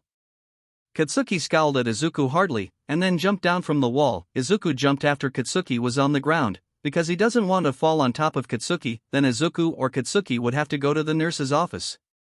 The two got to the classroom faster than usually, and that's only because Katsu was feeling paranoid, and a paranoid Katsu is a dangerous Katsu. He isn't afraid to attack right away. Katsuki himself is feeling sorry to everyone they pass, because Katsu is glaring at everyone who gets too close to them, and that's about 20 people right now. He can only hope no one is traumatized. The two entered the almost empty classroom. Looks like the extras got caught up in the reporters. They will take some time to pass them, because those guys are merciless on people. There was only long ears, purple panda, animal speaker, tentacles, invisible, bird head and half, only 7 students out of 20 students. Katsuki saw Katsu walk over to his seat, which is in the middle but next to the wall, not far away from other people, which isn't too good at the moment, because he's still feeling paranoid. Katsuki saw how Katsu's poofed up tail was swinging fastly behind him, and that can only mean Katsu will attack if someone gets too close to Katsu or Katsuki. Oh shit, oh fuck. It didn't take that long for Shitty Hair enter the room, and when he did, Shitty Hair started to walk towards him right away, and he had a bright smile on his face. Before he came too close, Katsuki shaked his hands in a motion that told, "Don't come any closer." The guy looked confused at this, and was about to walk towards him more, but Katsuki pointed his finger at Katsu, who looked ready to attack for real. Shitty Hair backed off a little, and Katsuki sighed in relief to himself, but that didn't escape Katsu's sharp hearing. Then the cat hybrid senses came to himself, and his tail unpuffed and his eyes got to their normal state. Some people had looked at the cat hybrid as he calmed down, but then looked away when the cat hybrid's tail started to pick up speed again. The tail stopped almost immediately. They had 2 classes before it was time for Mt. Miyazawa's class, and it was just before their lunch break. The classroom started to fill up as time passed, and when the last ones came in, they had Mt. Miyazawa with them, and Izuku had finally calmed down, because enough time had already passed by, which was many hours. "Get in your seats," Mt. Miyazawa said to the ones who were standing, and before anyone knew they were in their seats. The whole class went on until the end, when their teacher got serious somewhat, and the class started to become even more quiet. "This is very important." Mt. Miyazawa stopped for dramatics. "You're choosing a class president." Mt. Miyazawa ended his answer. Almost the whole class sighed in relief, because they thought it was going to be something more than that. When the words registered in the teenagers' minds, almost the whole class burst into loudness. Izuku hissed in his seat quietly as his ears pressed to his head, and then a blue-haired guy shouted over everyone about being proper and using a proper way of doing this. "Why not just let the blue hair be the president?" Izuku hissed out in his pain as he pressed his ears with his hands. He noticed the classroom was silent after a while of resting. Izuku looked up with a threatening look, and some people looked away from his face. "Yeah, that's a great idea," a guy with red hair said positively to his guest Ion. Their teacher got up from his cocoon, and then started to speak like he usually speaks after his class, and they'd been to school for a week. "Now that you're ready, you can go," Mt. Miyazawa said to the students, and the classroom got empty faster like it usually does. Izuku shooed Katsuki to go with his new friends, and himself stayed behind so he can take a cat nap somewhere in the school. He left the classroom so his senses would bring him to a place where he could nap. An alarm started to go off loudly, and Izuku just pressed his ears to his head with a hiss. Not long after that, Izuku pumped into a tall person with a lean body. Izuku let out another hiss as he let his ears out of his head. "Sorry." Izuku apologized to the stranger irritatedly, and then he stopped to let his senses bring him where they want him. "Teacher's room." "Yeah," Izuku muttered to himself quietly when he smelled the many adults' smell, and then turned towards the place where his senses wanted.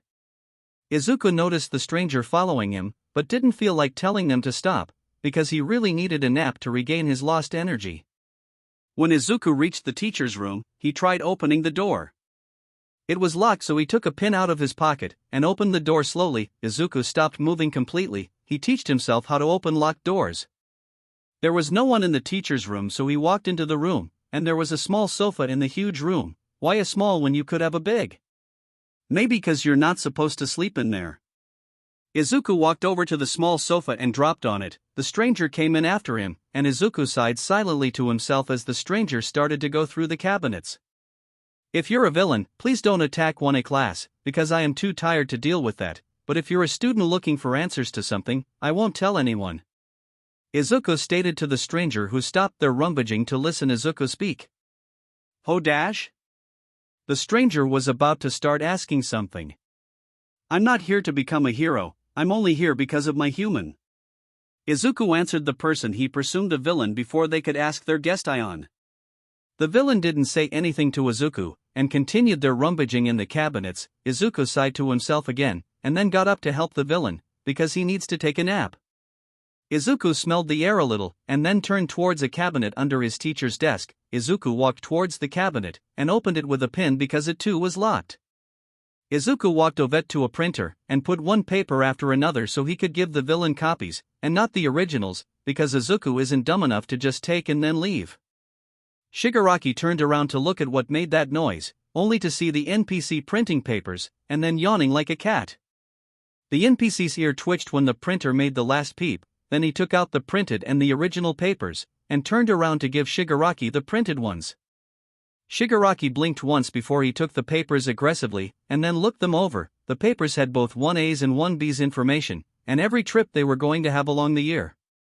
The player turned towards the small sofa, then he started to walk towards it, only to lay down on it and starting to purr quietly. Shigaraki stared at the cat hybrid for a second, and before he left, Shigaraki scratched the cat hybrid behind his ear for a little while, and the kid started to purr a little louder. "Go left when you go outside this room, and then every other turn is the right," the cat hybrid stated to him bluntly when Shigaraki opened the door. Shigaraki listened to the kid, and before anyone knew, the villain was out of the building. Most believed it was the reporters anyway. Izuku just wasn't around to know that. Katsuki was killing Katsu when he found him, because if this was an attack, Katsuki wouldn't have been able to save Katsu, and then old Hagen Dad would be sad. The alarm went off when Katsuki was eating food with his new friends, and he almost choked on his broccoli. Everyone went wild in the canteen, and maybe it was better that Katsu wasn't there, because then he would have been the villain for sure. Izuku was so tired of the loud class they had. Katsuki saw Katsu again when the next class started, and Katsu looked absolutely livid, and the day wasn't even over yet. Maybe the alarm was too loud for Katsu's cat ears. When the class was over, Katsu was already sleeping on his desk, and that means something happened while he was trying to sleep. Izuku was absolutely livid when his rest was destroyed by a teacher. Do they not know that waking up a cat is illegal? It was 1B's teacher Vlad King. He woke Izuku up by touching his back, or more like shaking him up. Izuku attacked the teacher out of self-defense, because you do not touch a cat without its permission. It was President Mike who found the two fighting, or more like Izuku ripping the teacher apart with his strong nails, while he was hissing like a demon from hell. President Mike had called someone while Izuku was destroying the monster who dared to touch him, and before Izuku knew there was a dog in the room. If Izuku was just hissing like a demon, now he was screeching like the devil who was about to steal your soul, then never giving it back to you. Izuku wishes he imagined the whole thing, but no, there were so many teachers there by the end of it. And that was only because someone brought a dog into the room. The cat and dog were trying to fight inside the room, but Izuku had climbed up a cabinet and started hissing from up there, because even his cat senses knew that he can't fight a dog that big alone. The fight got ended by Midnight, who used her quirk to make the two fall asleep. It didn't work on Izuku, who only started calming down by it. Didn't work because the quirk is meant for humans. It works on Izuku differently. Izuku still looked like a cat which was ready to attack any given moment, because no way in hell was he calming down after that. It was silent in the room before the principal coughed, and everyone started to look towards him. "So, what happened?" the principal asked when everyone's attention was on him. Izuku sighed quietly to himself. Reed sobbed. "First, that monster dared to touch me." Izuku answered truthfully as he pointed at Vlad King, who looked shocked by Izuku's bluntness. When the monster was about to speak, Izuku snapped his fingers sharply. "Then I attacked him, because it is illegal to wake up a cat and touch without its permission." Izuku shot the monster a sharp look, and then snapped his fingers sharply again, when the monster was about to speak. Then Banana Man walked in, and laughed for a while until he realized the real threat, and called someone, I don't know who. Izuku spoke over anyone who tried to speak, but he did hear the sputter of, "Banana Man?" Izuku got a manic look on his face when he spoke next. Then the dog came into the room. Izuku said with so much anger in his voice that one or two teachers shivered.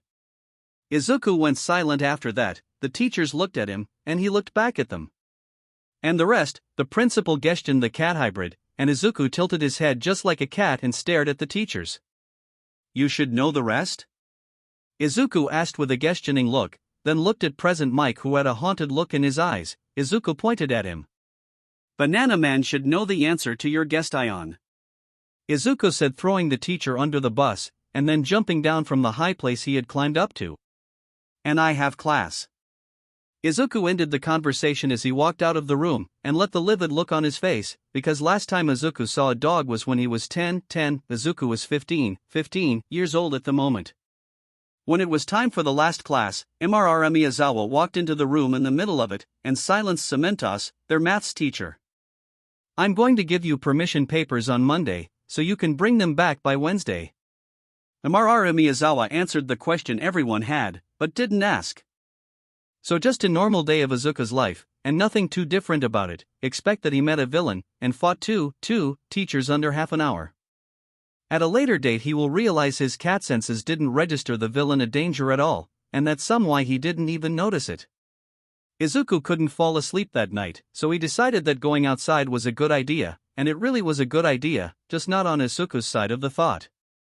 Izuku jumped from another roof to another fastly, because he was feeling too mad about the dog he met at school that day, and that really was the mistake Izuku did that night. Hawks followed the kid who looked livid, and he was getting worried about the teen, because what happened to make him that angry?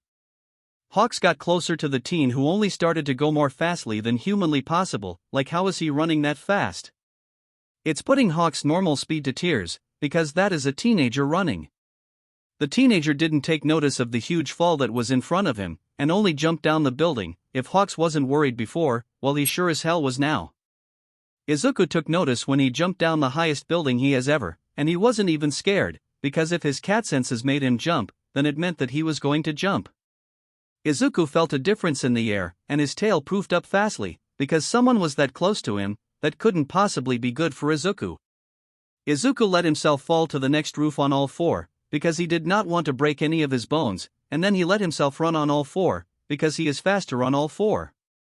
Hawks realized the chance in the teenager almost immediately, almost, and when he did the teen was already speeding away, but Hawks had predicted it already. Hawks speeded up his flying, and then graped the teen by the armpits. The teen went limp in his hold, and Hawks looked at the kid in shock.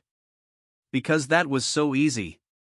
Hawks moved his hand a little lower, and the kid became a purring little mess. Hawks cooed a little. It looked so cute when the kid tried curling up, but they were still in the air, so Hawks landed on a roof. Secret number 1 that no one knows is that Izuku likes to be pet like a cat on his ribs. Yes, he knows it's weird, that's why he never told anyone.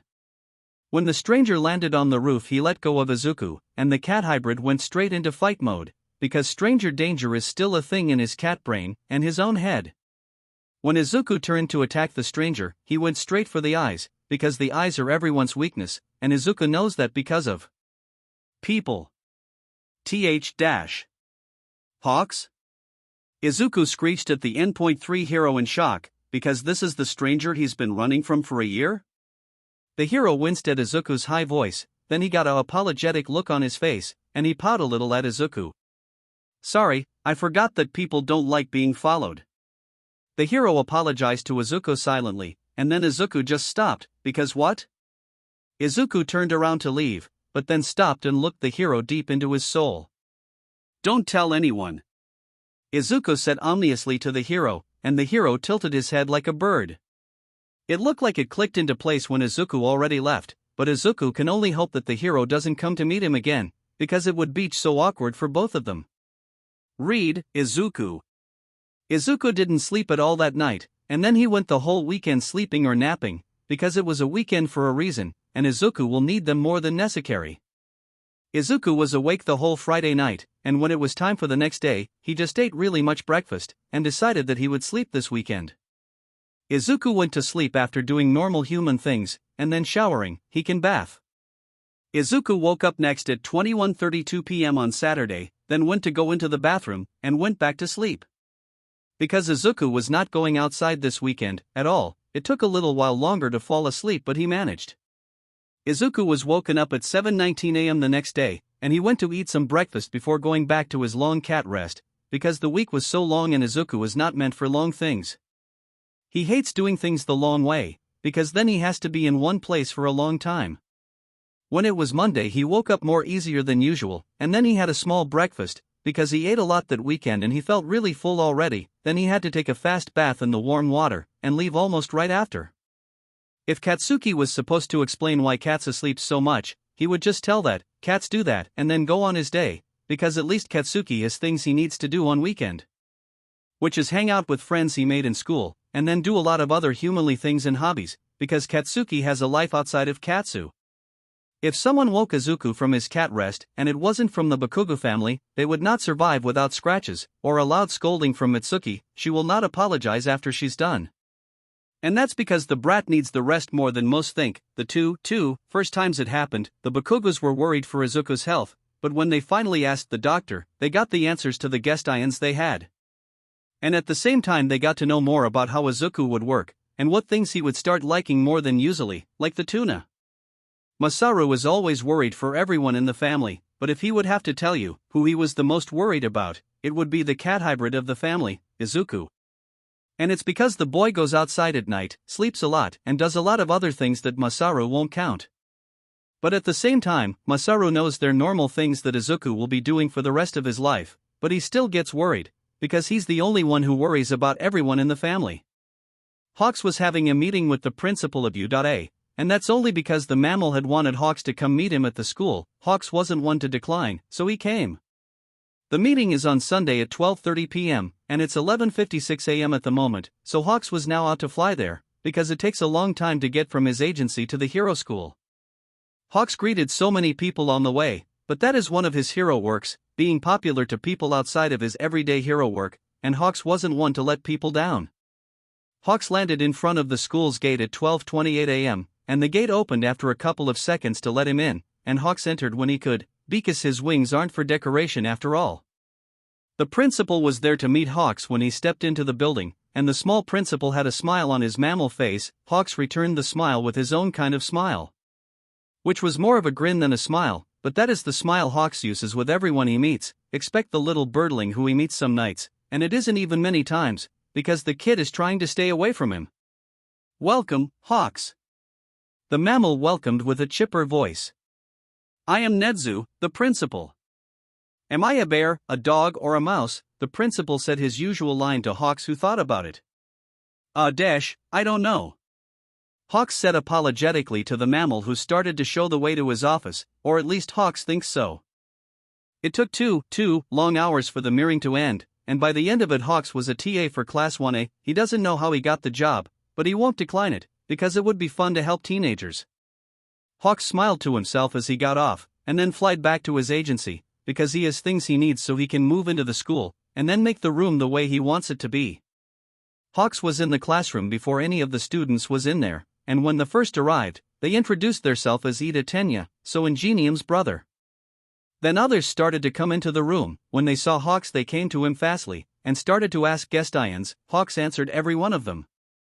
Yes, he was a TA, yes, he is single still, he got the job yesterday, he will be this class's TA only, and then some other 괆ᴟ Hawks doesn't remember. Then little birdling opened the door with a yawn, and Hawks perked up with happiness, because yes, birdling is in this class, and they will be seeing each other more. Little birdling, Hawks said loudly so the cat hybrid could hear. The birdling cringed and looked around to see if he spoke about someone else, but he was standing alone in the doorway. The birdling looked into Hawks's soul with a haunted look, and then shut the door loudly in everyone's face. Then there was a running noise outside the room, and Hawks went towards the door fastly. "Come on, birdling!" Hawks shouted this time, because the cat hybrid was running somewhere, and it was not towards the classroom, it was in the wrong direction. Hawks sent out two of his feathers, and they caught the teen who was not running as fast as he usually would. The feathers pulled the teen who was trying to scratch the feathers off while hissing, and his poof tail slashing around towards the classroom. When Izuku stepped into the school, he knew something was off. Izuku just didn't know what it was until he opened his classroom's door. "Little birdling," Hawks said loudly to someone, and Izuku cringed outwardly, because, oh gosh no. Izuku turned to look around for someone to have turned towards Hawks. They were all looking at Izuku. Izuku looked Hawks into the eyes with a haunted look, and then slammed the door shut in everyone's faces, because no, Izuku was not dealing with this. Izuku started to run at the speed he did at the quirk assessment, because Izuku did not want people coming at him about not working as hard as he could. "Come on, birdling!" Hawks shouted from the classroom's door, and then Izuku felt something pull him towards the classroom, and he started to hiss while trying to scratch the thing off. Izuku's tail was slashing around behind him. ᴄᴜ looked at the way the two acted around each other. Hawks looked confused by something, but he looked like he wanted something from the other. While ɪırᴜᴜᴜ looked like he knew the other wanted something, but doesn't know what, but at the same time he looked like he was thinking about many other things at the same time. ᴄᴜ finds it interesting that the teenager knows more than he should, but at the same time he doesn't acknowledge it at all. Why the teenager does it, it can be because of the quirk he has. Quirks can do many things to a person these days, but to try and stop the body from letting its real smartness out of the body, that is really interesting. The day went on like normally, but ᴅᴜᴜᴜ had explained to them why Hawks was there, and what he was going to be doing here the year, and maybe even longer if he wants to. The bird tried to be with Izuku every break, but Izuku was fast enough to go somewhere and rest. Then it was time to go eat lunch, and Izuku was the last one to almost leave the room. Almost. The stupid bird had sneaked up on Izuku, and put his hands on Izuku's highest rib. ᴅᴜᴜᴜ was in the room, and Izuku went limp as he started purring loudly in the hero's arms.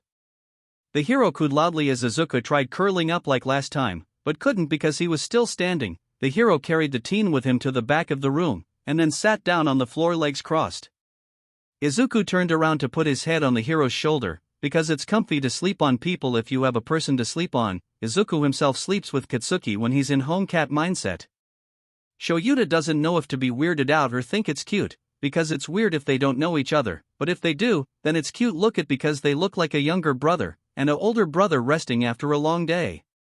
ᴠᴜ chooses the cute option, because the cat hybrid would say if he's weirded out. Maybe. The two spend the whole lunch on the floor, but Hawks was petting the younger all the time, and when the lunch ended the older woke the younger up. Izuku knows what happened, but he can't find it making him angry, because he really needed the rest he could get, and the hero had a warm body to sleep on. Izuku will scold the hero if they meet at night, because he does not want people to think the hero is a pedophile. That would mean a new warm body would be stolen from Izuku. And Izuku doesn't like the idea of his people being taken away, because then he can't keep an eye on them, and that means Izuku can't keep them safe. Izuku is a cat, and cats do not share. ᴄᴜ knows how to bring the smartness out of the boy, and it is not the way ᴄᴜ would have thought, because the teen looks so unlikely of murder. Katsuki was walking home with Katsu, and the other looked more energized than usual. Katsuki doesn't like the way Katsu is looking at everything at the moment. It looks like he feels something Katsuki doesn't, and Katsuki doesn't like how unsafe it makes him feel, because Katsu is the one who needs the protection. Katsuki will keep the two safe from the unknown danger, and he will come out of it alive with Katsu, one way or the other. Izuku woke up to his alarm, but he did not have the energy to wake up, because who wants to go do rescue training? Not Izuku, at least, because he does not like it when people touch him. Izuku cursed life as his alarm continued to make noise, then he threw the loud machine at his room's wall strongly, because that thing can break and Izuku couldn't careless about it. Katsuki threw Izuku's room's door open loudly, and now Izuku is planning a secure killing for Katsuki, because the teen has to stop coming into Izuku's room without Izuku's permission, or even without knocking first, because Izuku always wakes up and attacks when someone comes into his room. It's time to wake up, stray! Katsuki shouted from Izuku's room's door, and Izuku got up with a low growl. Izuku doesn't want to wake up, not now, not ever. Izuku shooed Katsuki away so he could change, and he changed faster than usually, because Izuku is tired of school and everything else. Should Izuku find himself a better human to protect? Naya, he has known Katsuki for his whole life. Izuku doesn't think he would let himself leave the loud blonde, or the other Bakugous. Izuku left his room as slowly as a snail, and he could care less about the look Miyatsuki gave him when he passed her. Because can you blame a cat for not wanting to go train? Izuku wouldn't blame anyone if they didn't want to go. When Izuku saw Katsuki ready, and already standing by the door, Izuku fastened his walking because Katsuki would be mad if he saw Izuku slacking off, and Izuku never got the answer as to why. Izuku put on his red shoes, and left when Katsuki was out of the house, and walking away. Izuku doesn't know why, but he feels good when Katsuki trusts Izuku to follow him, even if Izuku is the leader. Maybe a cat thing again. The two left the house not long after, and walked normally to school, because they wouldn't be late when they arrived at the school, and they wouldn't get the disappointed look from ᴅᴜᴜᴜ that Katsuki hates really much. The two arrived just on time, because they weren't the first to arrive, or the last to arrive, they were in the middle of the scale that only existed to Izuku. Izuku was weird in his own kind of ways. They had a chance to put their hero costumes on, or their ᴅᴚᴟ clothes on, and Izuku chose his ᴅᴚᴟ because his hero costume is not meant to be used in daylight. He was going to become an underground hero. And then there were the ones who didn't even have a hero costume anymore, so Izuku wasn't the only one who wasn't using his hero costume. But there were the ones who put on their own, like Azui, Shinso, Katsuki and Ishido. Izuku saw Hawks walking towards the class, and he walked behind Katsuki, hid, so the man wouldn't release his secret of arm bits. Izuku hates the bird, but in the back of his mind the home cat purrs in delight, and now his stray cat is hissing loudly at home cat. They can't let any more people in. Izuku felt a difference in air when a tea feather got closer. Izuku swiped his hand like a cat playing with a toy. Because get that thing away. Izuku thought madly as he tried swiping the feather further away from his ears. Izuku's ears are moving around wildly as the feather tried to get closer to them. Izuku hissed at the red feather as his tail poofed up, and now Izuku was playing with the feather like a toy. Sigh. When Hawks had come out to where the bus was, he didn't think his favorite student, he doesn't even try to hide the fact, would try to hide from him, so Hawks tried to get the teen to come from hiding behind the loud blondie. It didn't work like Hawks thought, but at least the kid was trying to get rid of the feather. Hawks saw how the teenager tried to keep his ears away from the feather, and then the fight between a cat and a feather began. Bakugou tried to stop the hissing teenager from attacking the feather, but Hawks just directed the fight away from the blonde. The blonde sent Hawks a dirty glare. Hawks snorted quietly as he watched one teenager fight a feather, and losing somehow. One teenager trying to stop the fight, but having to run after the fight. And one small feather beating a cat in a fight. Hawks felt a tap on his shoulder, and he almost screeched at the person, but only let out a eep, and turned to look at the person. It was Aizawa. The man raised a brow at Hawks, and Hawks stopped his feather from moving around anymore. The cat teenager stopped running after the feather immediately, and the blonde slammed into the cat hybrid strongly. Sorry. Hawks apologized to the older man, and the man only sighed quietly as he motioned for Hawks to follow him. The two were in front of the class in seconds, and they were already listening to Aizawa. When Hitoshi arrived, he saw his class's cat hybrid trying to swipe away one of Hawk's feathers, only to start attacking it not long after. It must be one of the cat hybrid's cat traits showing. And it was hilarious seeing a person being beaten by a feather, and a teenager running after the fight trying to stop it from going further. The teenager failed so badly. Their teacher stopped the fight by tapping the bird hybrid, and then the feather stopped moving, and ᴜᴚ stopped moving, and Bakugou slammed into ᴜᴚ strongly, making the two almost fall over. Shoyuta had been the first out in the field, but the second who came was Tensei's little brother, and he was waiting quietly for others to arrive. When they did, Ida walked over to his friends. Shoyuta had tried to just rest, not sleep, rest. Then even more students arrived there, and he explained how they can put their hero costumes on, or their ᴅᴚᴟ clothes on. Really many had a ᴅᴚᴟ uniform, and that would be all his fault. It wasn't long after that the class's two problem children arrived, but when they did, so did Hawks. Shoyuta knew something was going to happen, and he let it be for a while, until he stopped Hawks from taking it any further. The two class teachers got all of the students' attention, and Shoyuta started to tell them to go into the bus, and then Hawks got a call from the rat, and he had to leave to do something. Ida got everyone into a line so they could go into the bus in a traditional way, only to see the bus was not how he though. The students walked into the seats they wanted, and now everyone was speaking to each other loudly. Aizawa was in the front alone, Midoriya and Todoroki seated behind him. In the back was Shirji, Kota, Tokoyami and Ajiru, because it was a 4-seat place. In front of them were Ishido with Azui, and in front of them were Bakugou and Kirishima. In the seats next to Ishido and Azui were Ida and Uraraka, and in front of them were Shinso and Kaminari. And the rest is unimportant to think about. Everyone was speaking over the other, and some people looked irritated by the noise. Aizawa, Midoriya, Shinso, and some other introverted people, only some let it show, but nobody took notice of it, because they were excited. The class arrived at the USJ, or as the teachers know, the unforeseen stimulation joint. The students only said something about Universal Studios Japan. Izuku had a soft turtleneck shirt on, because he was not about to freeze to death in here, and look at that swirl growing in the middle of the USJ. And yes, Izuku was not listening to the teacher speaking about quirks, training, and rescue. Izuku's cat senses told him to go into the trees, and he did go there, and he was using his cat silence to do so, because Izuku knew the teacher wouldn't let him go if he asked, and then it would have been too slow. The swirl was a portal, no, it was a person's quirk, and a part of the person. Oh look, the students were dropped off to somewhere, and Imara Miyazawa was fighting the villains alone. Izuku decided that he should rest this off. It didn't take long for Izuku to fall asleep, even if it was loud. His ears are used to loudness, and sleeping in loud places, it still doesn't mean Izuku likes loud places.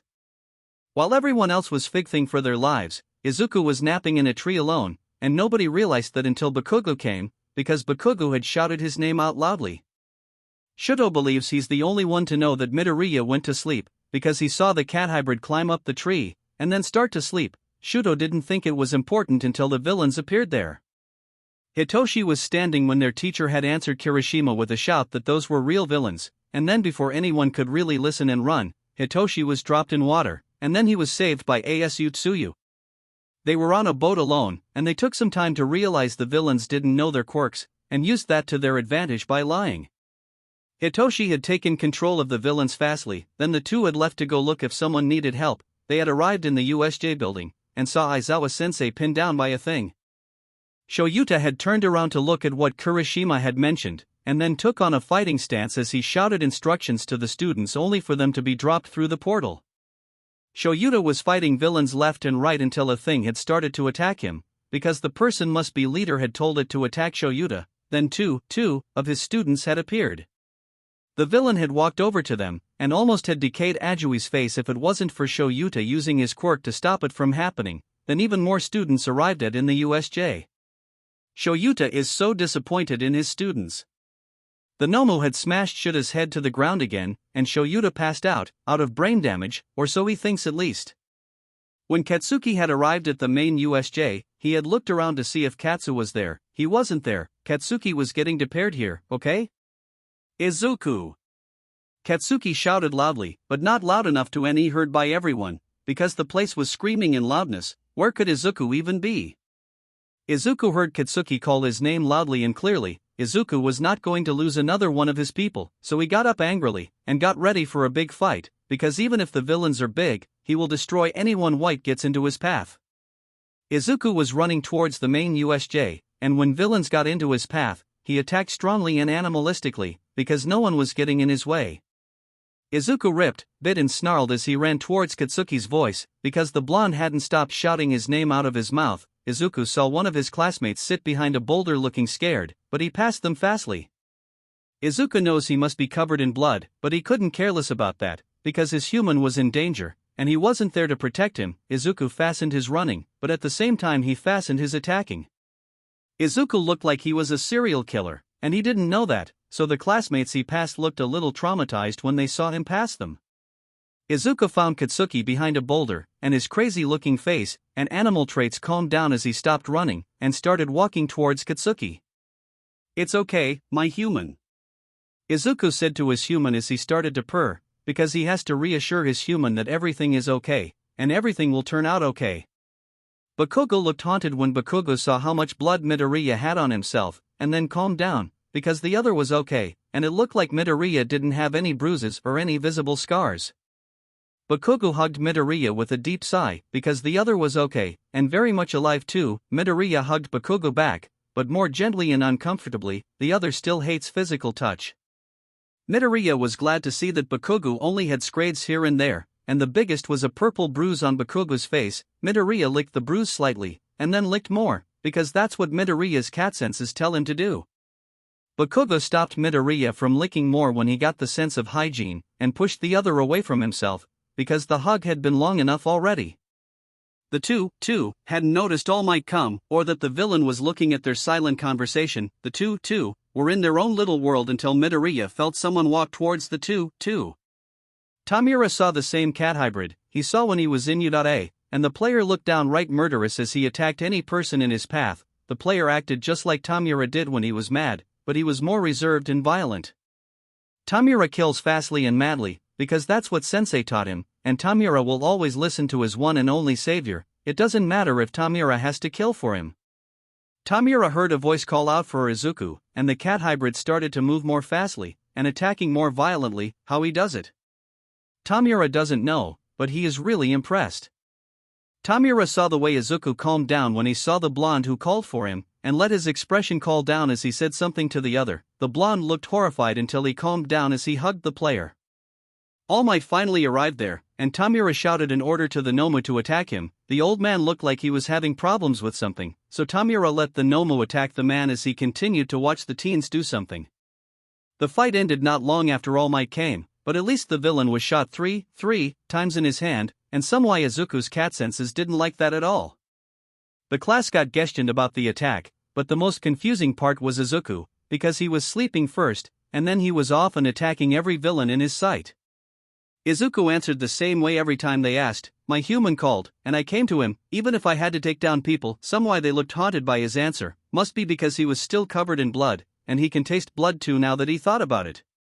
After they were all questioned, some went to hospital, and some could go home, but they did get the rest of the week off, because some were hurt and in hospital, and others needed time to get this through their heads safely. Izuku didn't need such thing at all, but who was he to decline the offer? Izuku would need the rest at least, because he used a ton of energy today. Good night, little world. Izuku was sleeping in his room, and he had slept for at least 20 hours, because he cannot fall back asleep and the sun is shining through Izuku's room's curtains. Izuku doesn't like the sun shining into his eyes, so he got Miyatsuki to put him curtains. Now his room is dark at daytime too. Izuku doesn't have the energy to go outside his room, because the fighting took so much of his almost non-existing energy, and now he feels so tired of living. Should Izuku go eat something, or take a cold shower? Izuku got up from his bed slowly and very grumpily, then he made his way to the bathroom with his tail wrapping around his leg, because even if he can go to shower, his cat self doesn't like them at all. When Izuku goes to shower he has to wash his tail and his ears, and that gets uncomfortable really fast, because Izuku's cat parts are sensitive to touch and things that cats don't like. After Izuku came out of the shower his tail looked like a stick, because usually it's a soft poofed up tail. He was a Maine Coon type of cat, and those cats are big and poofy. That's why he looks ridiculous when his tail poofs up. Izuku walked into the living room, because he needs help cleaning the inside of his ears, even if it feels really weird. Miyatsuki, I need help. Izuku stated when he saw that Miyatsuki was sitting on the couch. Miyatsuki sighed to herself quietly when she heard Izuku speak up, and then made a place Izuku could sit at, so she could clean his ears. Miyatsuki told Izuku when she cleaned his ears that Katsuki was at the hospital meeting his friends, and making sure every one of them was okay. Izuku only hummed his understandment. It was hours later that it was finally night time, so Izuku left almost immediately when it was 11 p.m., because he had been resting for almost 30 hours, and that does no good for a young cat like Izuku. Izuku had just made his way on top of his apartment building when Hawks dropped next to him. Izuku only turned to glare at the pro hero, because it was Izuku's night out today, not Hawks.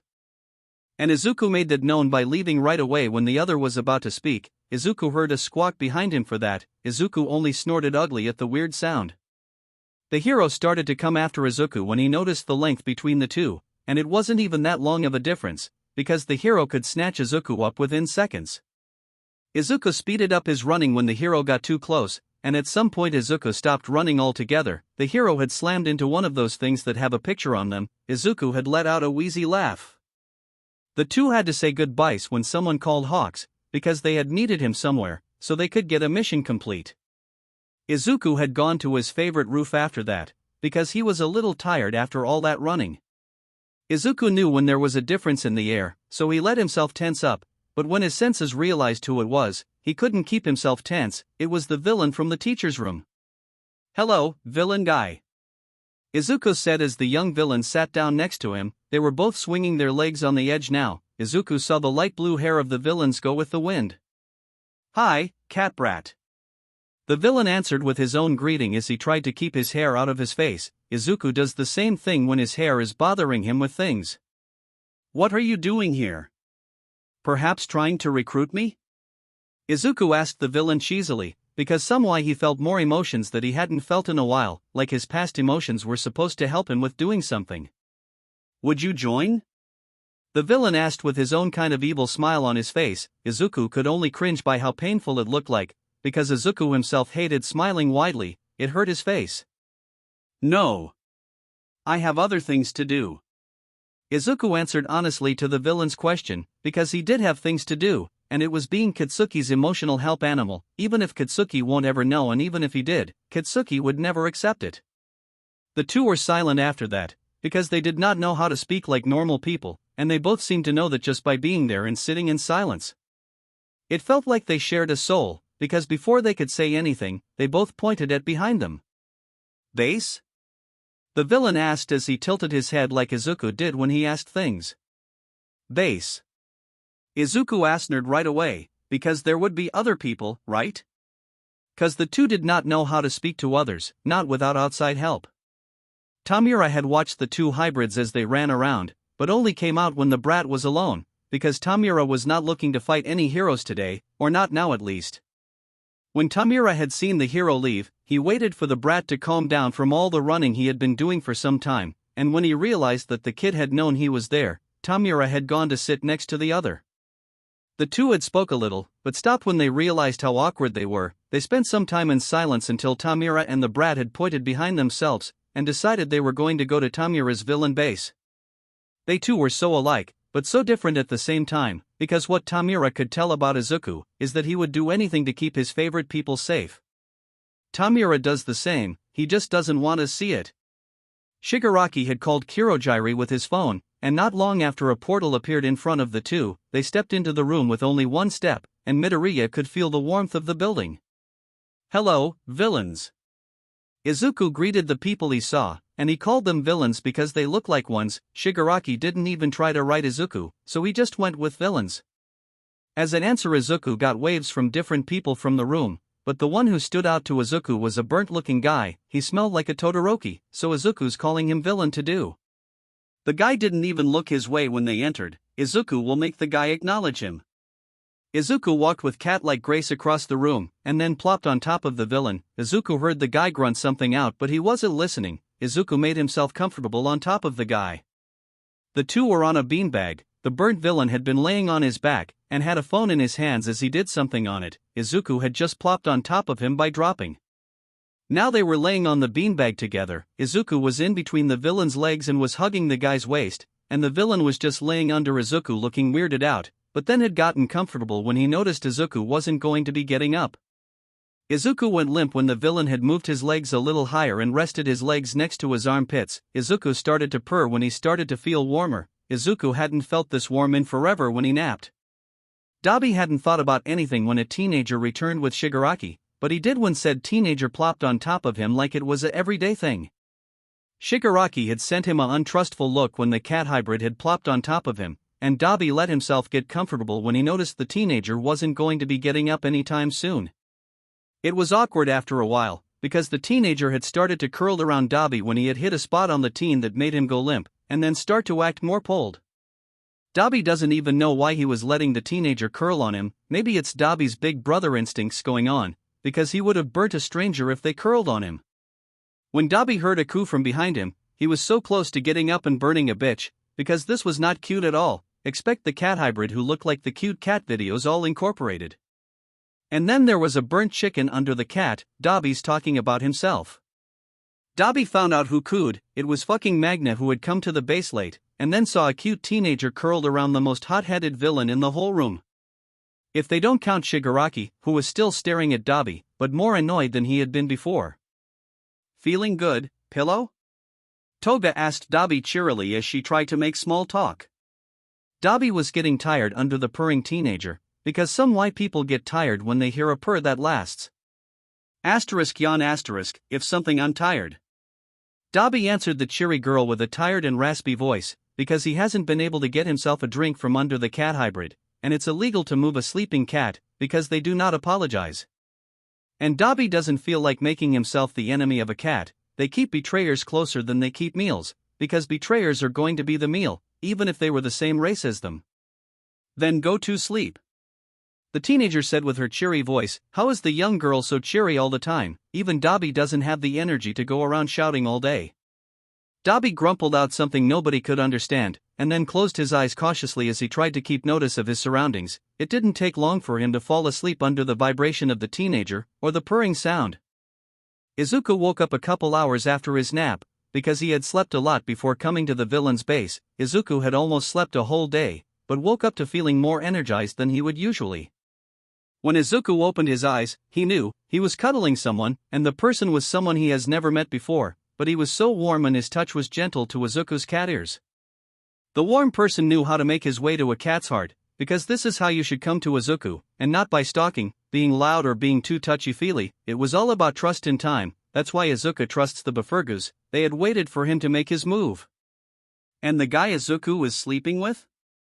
He had not given Izuku the attention he wanted. That got something in Izuku to get more mad than he thought, but he can't really blame his cat self cause Izuku would have done something about it too. Izuku moved his body to look what the stranger looked like. He was burnt purple, had black hair and he had bunk-like clothes on. Izuku thinks he had really beautiful colored blue eyes, but he hadn't looked at them good enough. Right now the two had their hands around the other, legs dangled together, and the older one was giving out more warmth than earlier. Izuku might never move if the sky doesn't get more colder, because Izuku has never slept this warm. Izuku tried to stretch his limbs, but it was harder than he thought, because the two were still too close to the other, and Izuku was trying to get closer cause really, he hasn't met anyone as warm as this guy. There was a silent grumble in the room, and Izuku's attention went to the noise faster than anything else had gone to anything in days, because how the fuck did Izuku not know there was someone else in the room with the two? Izuku's shock must have shown because the person started to get closer to the two. You're finally awake. It was Shigaraki who was in the room. Izuku wiggled to come face to face with the light blue-haired guy, and it took a while for him to spin around in the older guy's arms. Yes, I woke up a while ago. Izuku said to the villain who had sat down on the closest chair. The villain tried to get comfortable on the chair he had sat on. Okay. The two looked at the other in silence for a while, but then a young loud girl entered the room with an equally loud man walking behind her as he closed the door to the room they were in. Tamura had been sitting in silence for hours until the younger of the two woke up, because he did not like what the two were doing. Tamura would rather himself sleep with the cat hybrid. Tamura doesn't know why, but he got an uncomfortable feeling inside of him when the cat hybrid had chosen Dabi over him, but he couldn't really start complaining about it. He knows he would make a mistake and would accidentally even decay the cat hybrid. When Izuku, Tamura heard his name at the USJ, woke up from his nap, Tamura spoke with him a bit, but it got so awkward in the matter of seconds. Then Toga and Twice came into the room chatting loudly. Tamura had not been this happy in a while, because he was really embarrassing himself by trying to talk to Izuku, even if he didn't know it would turn out so awkward for them both. Izuku had almost put his head back down and gone to sleep, but then two loud people entered the room, and Izuku knew that he couldn't fall asleep even if he tried to. Izuku gave the two people who entered a hard glare, because if they do not get quiet, Izuku will personally rip out their guts and kill them, because he cannot stand the loudness anymore. The younger only smiled like a psychopath as she started to come towards the two on the ground, and the other was having some kind of a disagreement with himself at the moment. Izuku put his attention to the blonde girl, because he does not want to know what the disagreement was about, and why he was having it with himself. He did know, he just didn't want to think about it. Can I have your blood? That was the first thing Izuku heard from the teenager who was standing over the sleeping form of the burnt man, and Izuku who was shocked to silence by the words. Izuku was silent for a little while. I don't think that's healthy? Was what answer Izuku could come up with, because Izuku could have rabies and the girl wouldn't even know. The teen blinded at Izuku like a confused kitty, and Izuku just stared at her in the eyes. Because she has the same pupils as Izuku, he didn't know that people who weren't cats could have cat-like pupils. It isn't? The girl questioned Izuku with a confused look on her face, and Izuku doesn't know the answer, because the girl could have a blood-related quirk that makes her immune to sicknesses the owner of the bloodhead had. I don't know. Izuku answered her question after he thought about it, but then continued to just stare at the girl's eyes in wonder, because he wants to know if she's part cat. Okay. The teen said excitedly to Izuku, who was laying with the warm villain still, and he wasn't going to move in a while. Izuku knows, because he likes warm things too much to leave them. Katsuki was wondering where Katsu was, because the cat hybrid would be home at this point, and it had been hours since Katsu left the house. Katsuki knows that cause the cat hybrid had slept for a whole day. It could be that Katsu found a person who he likes, because he spends time with new people he finds interesting for at least a day or two. And Katsuki really doesn't blame Katsu, because he does the same with new people. Katsuki and Katsu just don't trust new people too easily. Katsuki shook his head to pay attention to the people who were around him, because he was outside hanging out with his new friends he made at ᴜᴘ, and they were kind of fun to hang out with. You didn't hear that from Katsuki, or anyone else in the whole household that is his brain. Mitsuki was worried about the mental health of her kids, because they had just been in a villain attack. She knows that Katsuki doesn't show it or even try to think about it, but he's still traumatized about the whole thing that happened. And Izuku, Mitsuki understands him enough to know that the kid really was not bothered by the villain attack that happened, but she saw the way Izuku looked at Katsuki with a worried look. And Mitsuki still remembers the first time Izuku was scared. It was one of the most terrifying things that happened in her life. The kid had almost made one of the biggest mistakes in his life, but realized that he shouldn't do what he was about to do. Mitsuki shook her head like a wild dog, and then sighed deeply as she got up from the couch they had in the house. Masaru sent her a worried look from where he had sat down. When Shoyuta sighed like a disappointed parent when he woke up, it scared the life out of Hisashi when he heard it, because Shoyuta had just been in a coma for 2 days. Hisashi hadn't let go of Shoyuta until a doctor came into the room. Shoyuta knew that the kids were alive, but couldn't help himself when he asked if they were alive. All the kids were alive and okay, but the doctor asked for him to pay attention to himself for the moment, because he was literally a mummy at the moment. Shoyuta listened to the doctor tell about all of the things that were broken, bruised, or had something wrong with them. It was a lot that Shoyuta heard, and he was told he was being mummified for at least a month. He had started to ask about things that would heal fastest. It wasn't a lot, but it was enough for Shoyuta to know he could still teach his students. Hisashi didn't like it when he said it, but when has he ever listened to his husband about these things? Nezu had a lot of work to do after the USJ accident, but he at least got something more to do than take care of all the school things, so he really doesn't care about the work he got, except the part that there had been an attack to his school. He has so many people to call, and maybe even get Izawa-kun to take a break from work, because his personal student has almost never taken a day off of work. Izawa-kun could definitely be on a break for a month, and Nezu couldn't even stop him. Nezu shook off his thoughts and got back to working to get things back on the road. Dabi woke up to a loud match of Monopoly, and the first thing he saw was that they had made the game a reality, because there was a cardboard prison, real money, a policeman outfit, and a bank full of real-life money. Dabi blinked his eyes once, twice, and there was a, "I'm not giving money to a criminal," from Shigaraki, who pointed at the cat hybrid who was in the prison with an angry look on his face. Shigaraki, give the $200 to Izuku. Kurohige, who was behind the bank thingy, said calmly to Shigaraki, who had an angry expression on his face. No.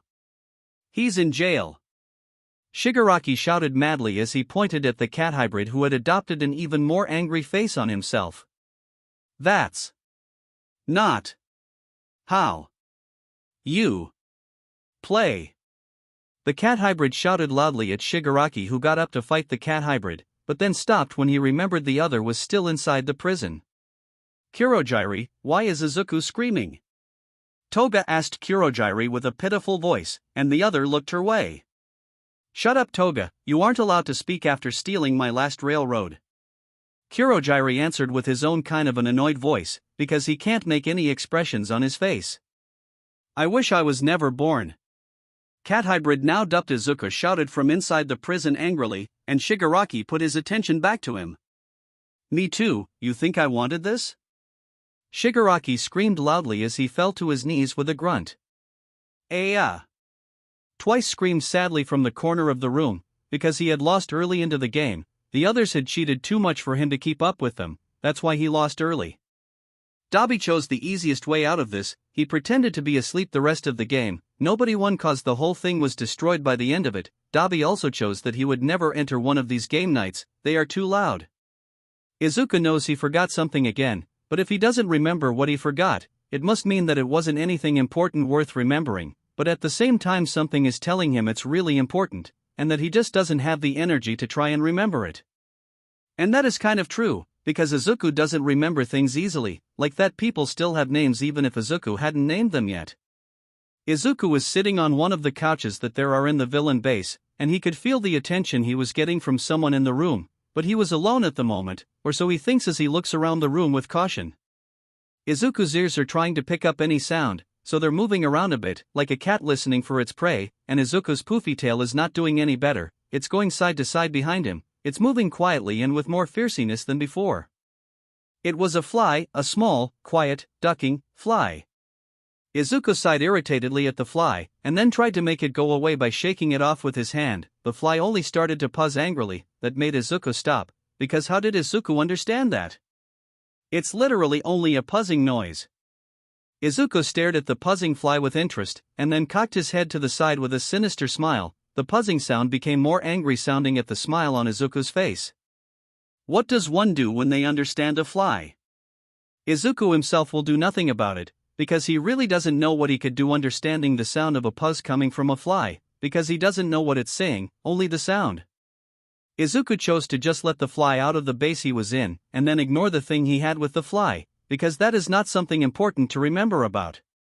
It was hours later that Izuku remembered that he was in a villain base, so he just got off the warm-bodied Miyobi. Izuku knows it sounds bad, he just had nothing else to go off of, who groaned unhappily in his sleep.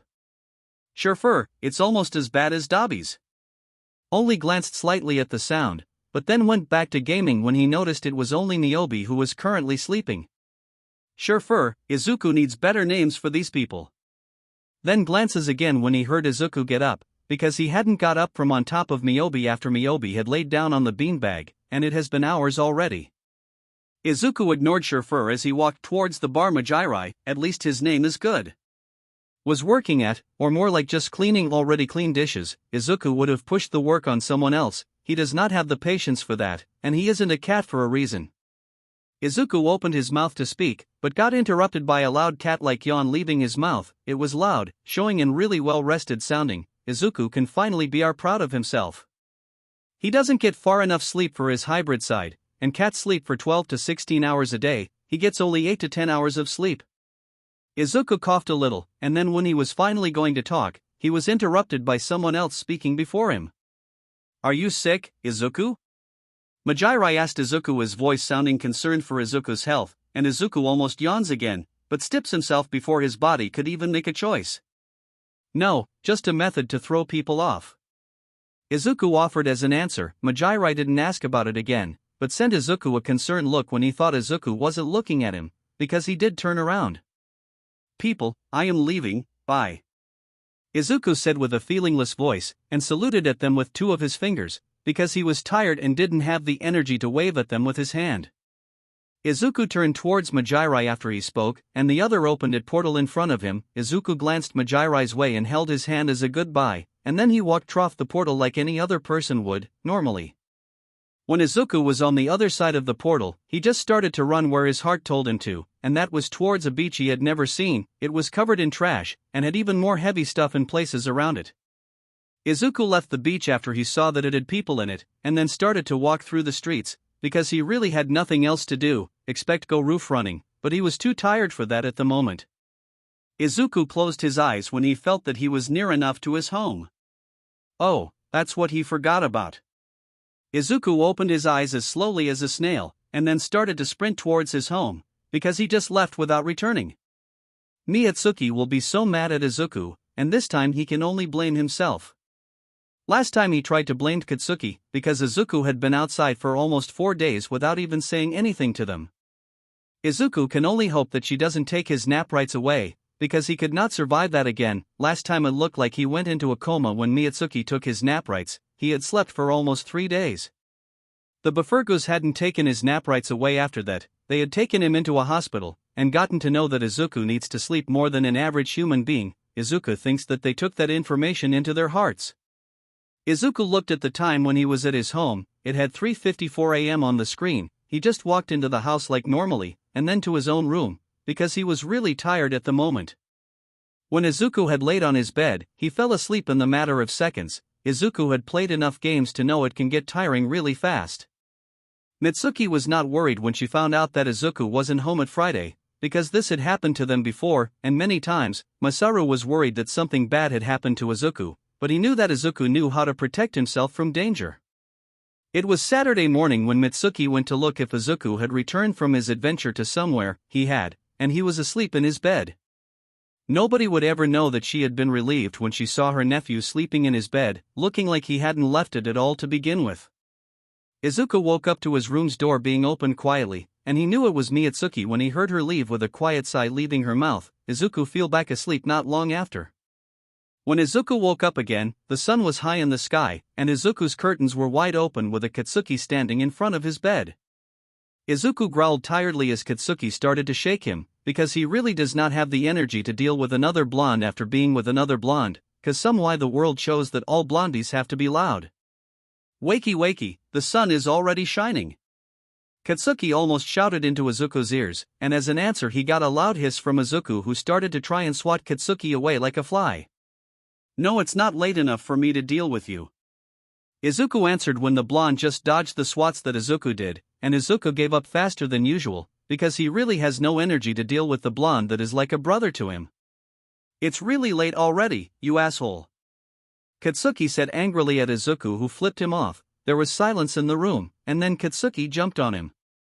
Izuku let out a screech-like sound as he tried to scratch Katsuki, but couldn't cause his arms were under the blanket that was on top of him. Oh, how he loves his blanket, but now? Oh, how he hates it.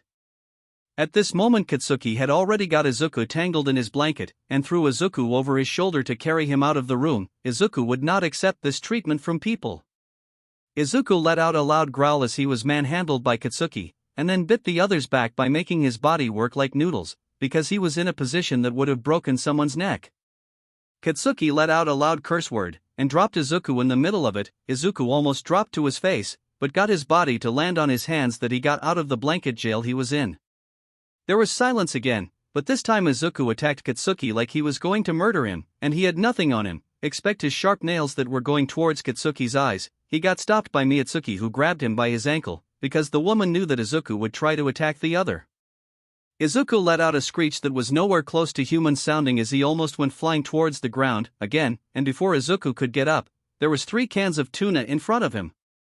Mitsuki knows how to get Izuku to calm down, that's why there is 3 cans of tuna in front of Izuku. The kid was tired, hungry and mad, only food saved Katsuki's life. When Katsuki and Katsu got home, he was being questioned about the attack, because Katsu had gotten away faster than Katsuki. He would get his revenge at a later date. Right now he had to tell everything that happened at the USJ. When Katsuki had explained everything, it took too long for the 2 blondes to comfort his dad to get him to calm down, because the man had started to ask so many questions about his and Zuku's health. Katsuki had to speak so much more, just because his dad was worried if one of the 2 teens got hurt, and then more comfort. It took so much energy to deal with that. Katsuki was given permission to leave only when his dad had calmed down, and when he did, Katsuki went straight to his room, and slept like a baby. When Katsuki woke up the next morning, he almost chose to wake Katsu up, because Katsuki didn't know what else he was supposed to do, until his phone started to ring. Which asshole is it?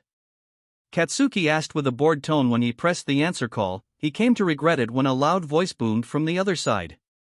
It's Kirishima.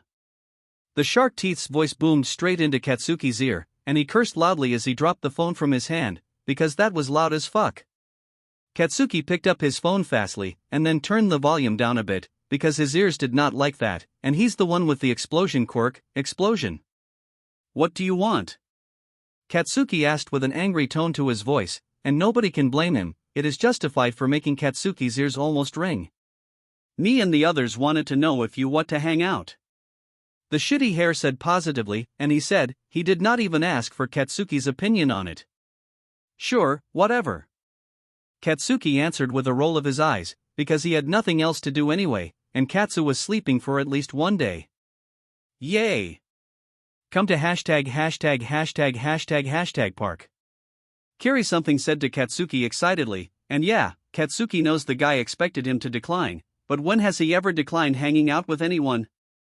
That was a lie. Katsuki never hangs out with anyone, he waits for Katsu, or then he just doesn't go at all.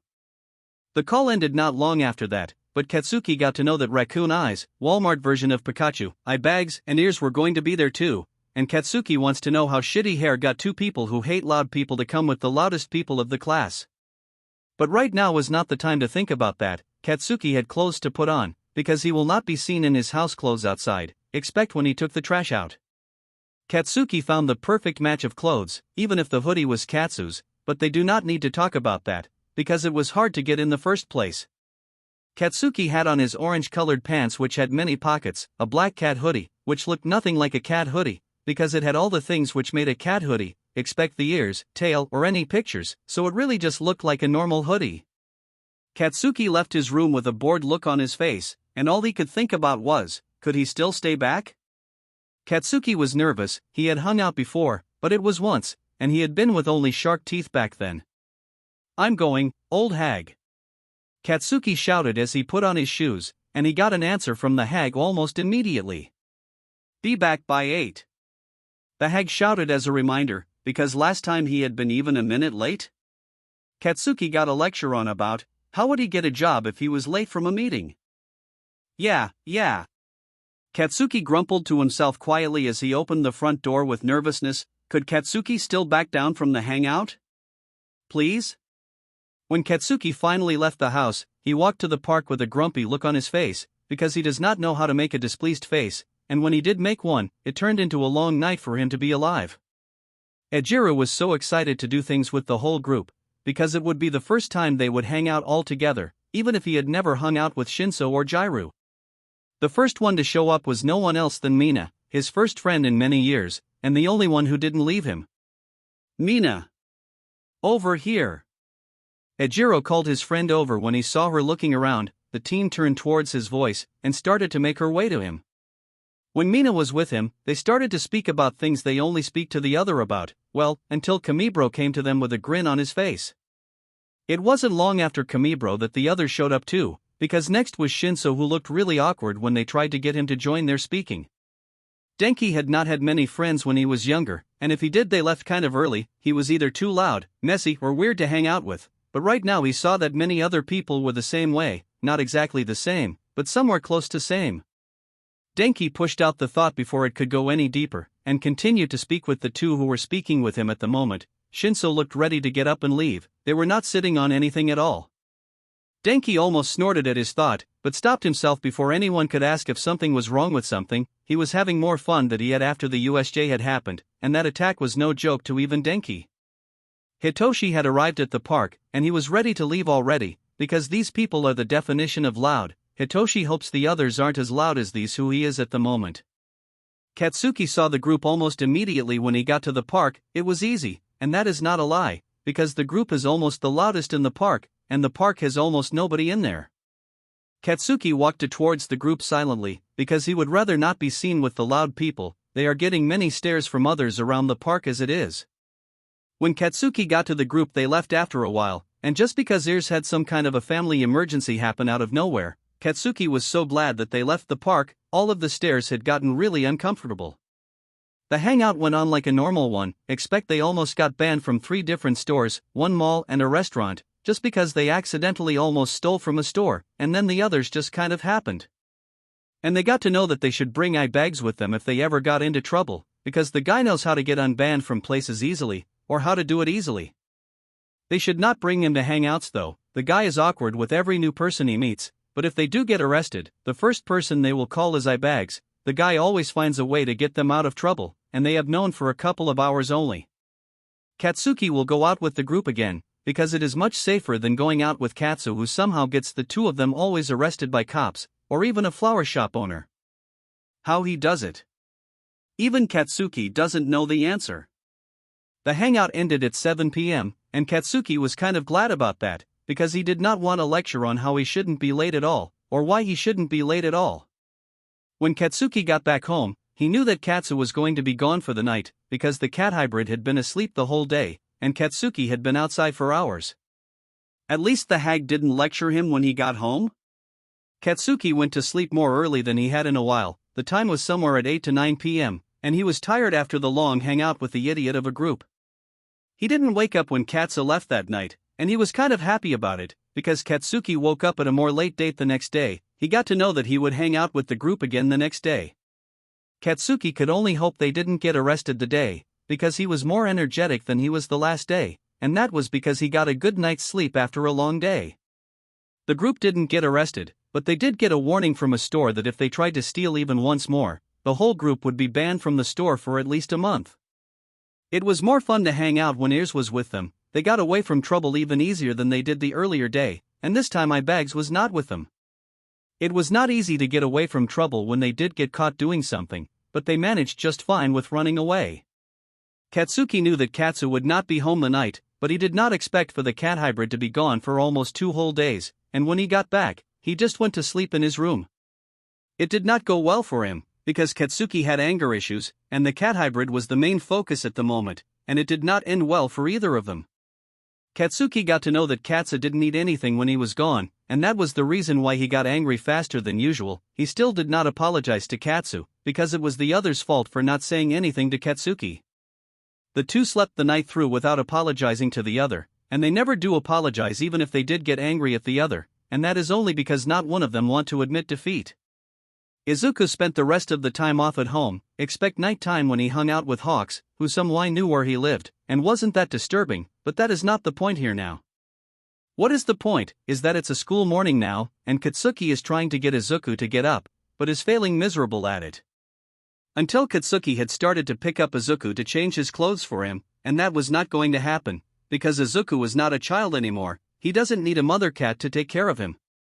That's why Katsuki is carrying Izuku like a sack of potatoes on his shoulder, and that's one of the things Izuku doesn't complain about, because that means he doesn't have to get up and walk himself to school. Expect he had been homeschooled almost his whole life, and that didn't bring his grades down at all. Izuku was a natural smart person. Or that's what he tells himself every day. When Katsuki got to the school campus, he tried to get Katsu to get up, but it didn't go according to plan, because the teen just grumbled a cat-sounding noise as he digged his nails through Katsuki's uniform. And then Katsu's tail swished at his face, and that tail is fucking poofy at is it, so of course Katsuki got fur into his mouth. He couldn't even cough if out, because the green-haired hybrid would do it again out of spite. Sometimes Katsuki wishes that he could just leave the hybrid home, but if he did so, Katsu would only be grateful, because somehow the other doesn't want to be a hero, like he did when he was smaller. And if Katsu didn't become a hero, then who would be Katsuki's rival? Because nobody else is as good as Katsu, and if they said otherwise to Katsuki even once more, they would be dead to him. When Katsuki got to the classroom, he dropped Katsu into his own seat. The other didn't even move to a more comfortable position, so now he was laying sideways on his seat and desk. Katsuki sighed as he sat down on his own seat, and then rubbed the bridge of his nose with a disappointed look on his face, because how can a person be that lazy?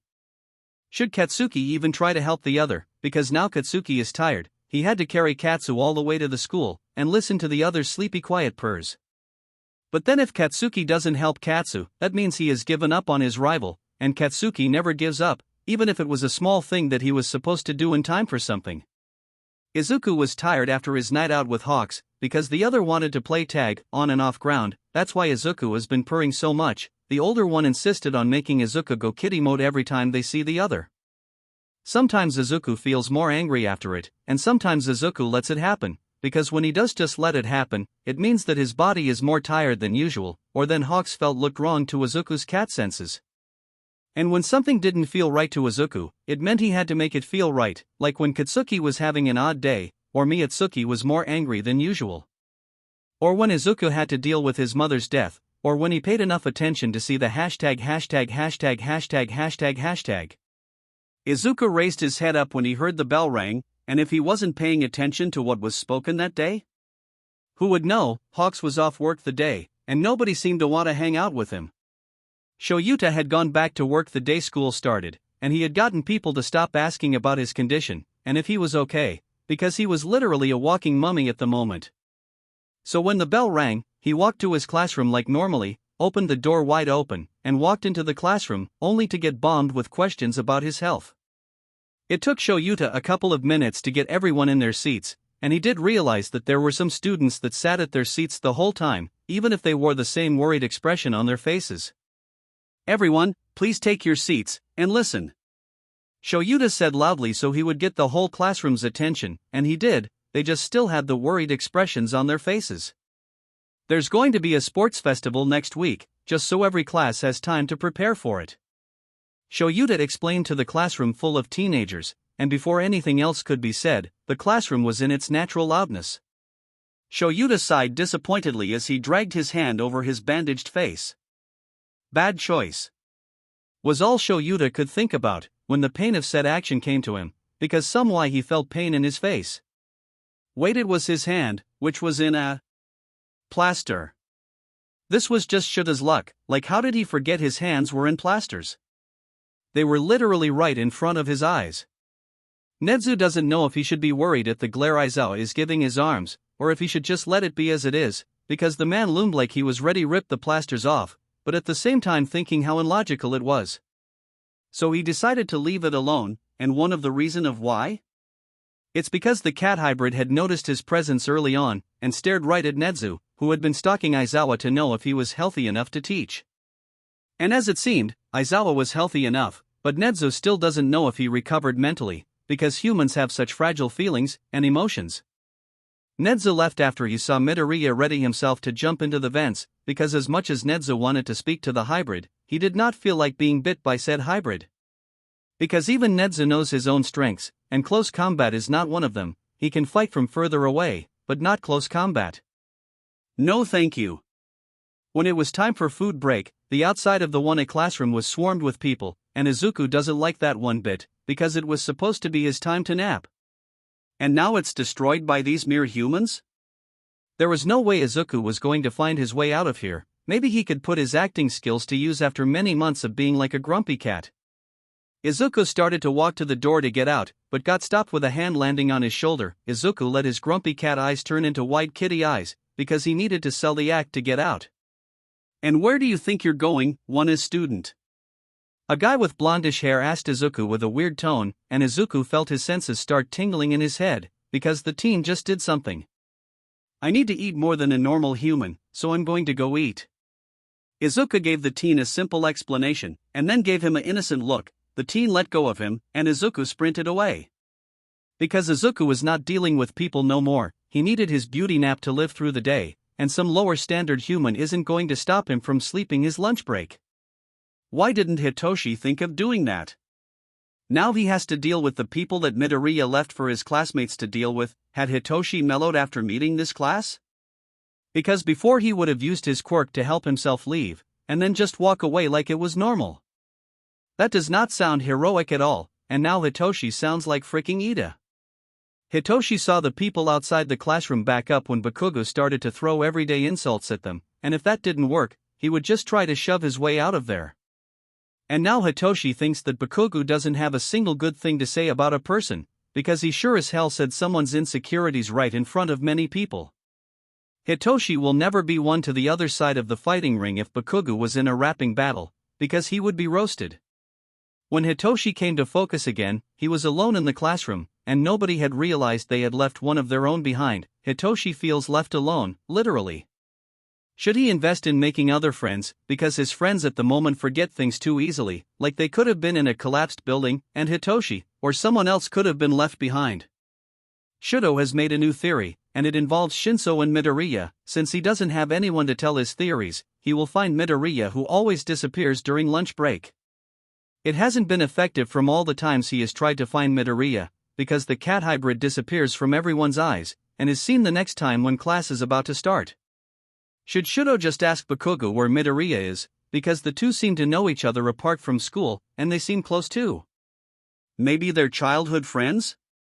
He has to find time to make another theory, because those two could be related somehow too. Maybe they're long-lost siblings? ᴘᴘ has to think about that later. He has other theories to tell Midoriya first, because the cat hybrid could be related to anyone if his personality was considered into ᴘᴘ's theories.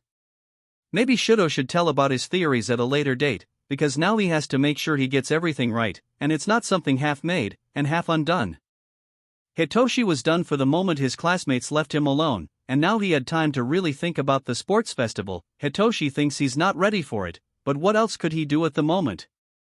Look for a parental figure who adopts him, and then mentors him towards his heroic dreams, and turns out to be a good parental figure, and then only makes him succeed in everything he does in heroics? Somewhere not far away a black-haired man sneezes loudly, only to hold himself in pain after. Yeah, not happening anytime soon if they were talking about Hitoshi's luck, cause he would have more luck on tripping over air than get a parental figure out of nowhere. Somewhere even further away a blonde man lets out a screech-sounding sneeze, because the noise was doubled to higher than a human could live past. That's one of the reasons Hitoshi is walking around school trying to find Midoriya, because he knows that the cat hybrid can fight real good, maybe even the whole class, and it's all cause of the USJ accident. He can only hope ⴜis easier to find than people talk, because those things they've said about ⴜ just disappearing out of thin air could not be true, not in a million years. Hitoshi didn't get to speak to ⴜ, even though he had looked at the other in classes to see if he could catch him before he left. Hitoshi was starting to believe the things spoken about ⴜ, because he could not catch the other one, and he couldn't almost see him if he was too slow to turn to look at the ⴜ, the other seat was in front of him. In front of him. And it has only been one day, it was still Monday, even the Todoroki kid had started to give Hitoshi strange looks, and the looks almost asked if Hitoshi had something against the cat hybrid. He doesn't in the matter of it, but he needs a person to teach him how to become strong, or even freaking buff. And Hitoshi knows that he could take it, he has the guts for it. Okay, he maybe has the guts for it, Hitoshi is lying to himself, he just hopes he has the guts for the training, because he can be kind of a bad influence on people, his vibe is just, him-like. Villain-like. The stare that Todoroki is giving him is uncomfortable, and now Hitoshi just wants to flip him off with a eye roll, but he doesn't think that's a good idea. ᴘᴘ is having second thoughts, and it's all because of what Shinso is trying to do, and that is trying to meet ⴜ, who is avoiding almost every one of their classmates, and he is great at it too. Maybe ⴜ is undercover for someone, because no one just gets skills like that without training, and the training of disappearance is almost non-possible. ᴘᴘ needs to make his theory more believable, because all of the facts he has at the moment cannot be enough, cause all he has gotten from his sightings is that ⴜ is a disappearing master. And that he somewhat loves to eat tuna, hunt wild things, and that he will do absolutely anything to keep his closest companions safe, and alive on his watch. ᴘᴘ was there to witness it with his 2 eyes, and it wasn't pretty. It was Tuesday morning, and ᴘᴘ realized that Bakugou and ⴜ arrived together. That means some of ᴘᴘ's theories are going to be thrown out, even if he worked hard on them. And Shinso looks more determined than he did the day before, must mean he got some things straight with himself, and now ᴘᴘ can only hope one of his theories is right. Even if they weren't, ᴘᴘ would always come up with more that could turn out to be true, and if they didn't, he just would have to start following his victims around. It was Tuesday, and it was time Hitoshi snatched ⴜ to himself, because he really needs all the help he can get, and he needs it fast, cause Hitoshi really wants to get through the festival. Even if it meant using his secret weapon, which is really effective towards any cats. It happened at lunch break. ⴜ was about to leave the room like he usually does, but not this time if Hitoshi was one to speak, because he needed that training ⴜ would offer to him. Hitoshi saw the moment when ⴜ was about to stand up, but he didn't get far, because Hitoshi jumped on him with all of his weight, and he kept the other down for a second until he got up. I need to speak with you, Hitoshi said to the cat hybrid, who had a snarl on his face, and it went off when he smelled the air in his anger. The cat hybrid was sitting straight in seconds as he stared at Hitoshi with a confused look, and Hitoshi couldn't blame the other, because it looked like he had never been close to catnip. Cat drugs. Okay. Just tell me that what you have isn't poison, ⴜ said as he got up from the floor he had been laying on a second before, and Hitoshi still couldn't blame the other about the suspicion. Not poison, maybe just some catnip that I got from a cat cafe, though. Hitoshi answered the question, and it isn't a lie. But it isn't the truth either, because he had been at a cat cafe, he just can't give the cats the catnip. Catnip. The cat hybrid muttered under his breath, and Hitoshi felt as if he was being stared down by a king in a second, because somehow the other could give off a dangerous presence. It felt as his ⴜ had changed in a second, because first he was below Hitoshi, and then he was staring at Hitoshi as if he was some kind of slave that was meant to be doing something else at the exact moment of time. But he wasn't, and he was in front of said king of the place he was in, and it felt too suffocating for Hitoshi to breath. Oh God, he can't breath. Let him breath, he has a nose. Breath.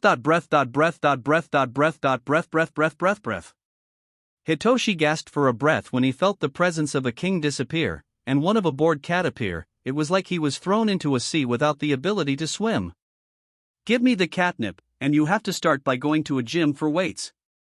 It's the easiest way of gaining strength. ⴜ answered the question Hitoshi had never even uttered a word about, and how the fuck had he done that? Hitoshi handed over the catnip without protest, and before he could question the cat hybrid, he was gone when he blinked. Hitoshi really should start investing in making better friends, because then he wouldn't have to look for the quiet one of the class for help, cause there is no way in hell that Hitoshi is ever going to do it again. ᴘᴘ thinks it's a bad idea to follow people in a room together, because the thing he just witnessed was not a good experience. It felt as if he was in the presence of a too strong person. He didn't like to feel weak, not in the presence of one of his classmates. It felt as if the training father had given him wasn't enough, and that would only mean that there was a chance that father was going to train him harder. At least he knows that Shinso is the person to go to if he has theories to share. ᴘᴘ could see at the moment Midoriya had installed the huge presence into the room. Shinso would be his companion of theories, even if he didn't want. ᴘᴘ needed a person to make his theories sound real, and Shinso seemed to know how to make his way in talks, even if he was really shy about it. ᴘᴘ had somehow ended up with Shinso the next day, and he doesn't know if to be grateful or a little bit of mad, because yes, he did want to make Shinso his companion in theories, just not this fastly. Then they ended up in the gym together. ᴘᴘ doesn't know how it happened. It felt as if they were at school the first second, and then the other they were at the gym. He couldn't be too mad about it, because the other really was meant to be his theorist companion. They were both into parental connections, and ᴘᴘ could help the other get into shape for the festival, even if he really didn't like to train. ᴘᴘ could get Hitoshi to get far enough in the sports festival, just not too far, because then the other would be a danger for the first place, and ᴘᴘ wanted to show father that he could make OT with only mother's quirk. He would show it, even if it meant freezing. Hitoshi somehow got Todoroki to train him for the festival, but he could see how uncomfortable he got when speaking about training. All Hitoshi can hope for now is that it was enough, because the festival was in a day. And maybe he had gotten close to Todoroki, but who would know about it, because if they hung out it was only together, or then they weren't meeting at all. Shoyuta knows it's weird to listen in on people talking, but it's the only way to gather information about things, and that's what he needs at the moment, information on his student and their studies. Even if he could use Hawks for this, Shoyuta would much rather gather the information on things himself. He couldn't care less about the condition of his body, because the sports festival is in a week, and his students will need all the help they can get. But at the same time, he feels as if his body will give up on him any second now, and the students he's listening in on are Bakugou and Kirishima, and their combo of a team is loud. Shoyuta sighed quietly as he laid in his sleeping bag, and then turned onto his side to stare at Hawks, who was sitting on the teacher's seat, which was in the front of the classroom. He knew that Hawks had felt his gaze when the younger adult's stare had moved to Shoyuta, who was still laying on the ground in his sleeping bag. Hawks raised his eyebrow at him, and then got up from the chair he had sat on, and started to walk towards him. Now Shoyuta can say that the man knew that Shoyuta had something to ask him. "What is it, Aizawa?" was the first thing that Hawks asked Shoyuta when he got to him, and Shoyuta sighed again, because now he has to talk loud and clear for the students to hear. "You should train your legs, because if it takes that long to make it to me, then that's just bad for you," Shoyuta said to the young adult without even starting the conversation like a normal person, and now Hawks had a confused look on his face. Shoyuta looked the other in the eyes, and then made a gesture of the whole room. The young adult made a noise of understatement after a couple of seconds, and then started a conversation with him. Shoyuta doesn't know what the conversation is about, but he's nodding along with it anyway. He couldn't really care what it was about. He was just too tired to listen what the other was speaking about. Kiko's morning started like any other, but it was different at the same time, because he was a TA at UA now. He just didn't think it would be so easy to teach about things to younger people. But at the same time he can't help but wish that time would go past faster. It's just so boring to sit inside all day, and speak about things that almost every hero knows about, or heroes that read the things that came with being a hero. When it was Tuesday, things finally started to get interesting. The first thing that happened was that someone asked help with training from Izuku, then gave catnip to him, and after that Kigo had been snatched away by Aizawa.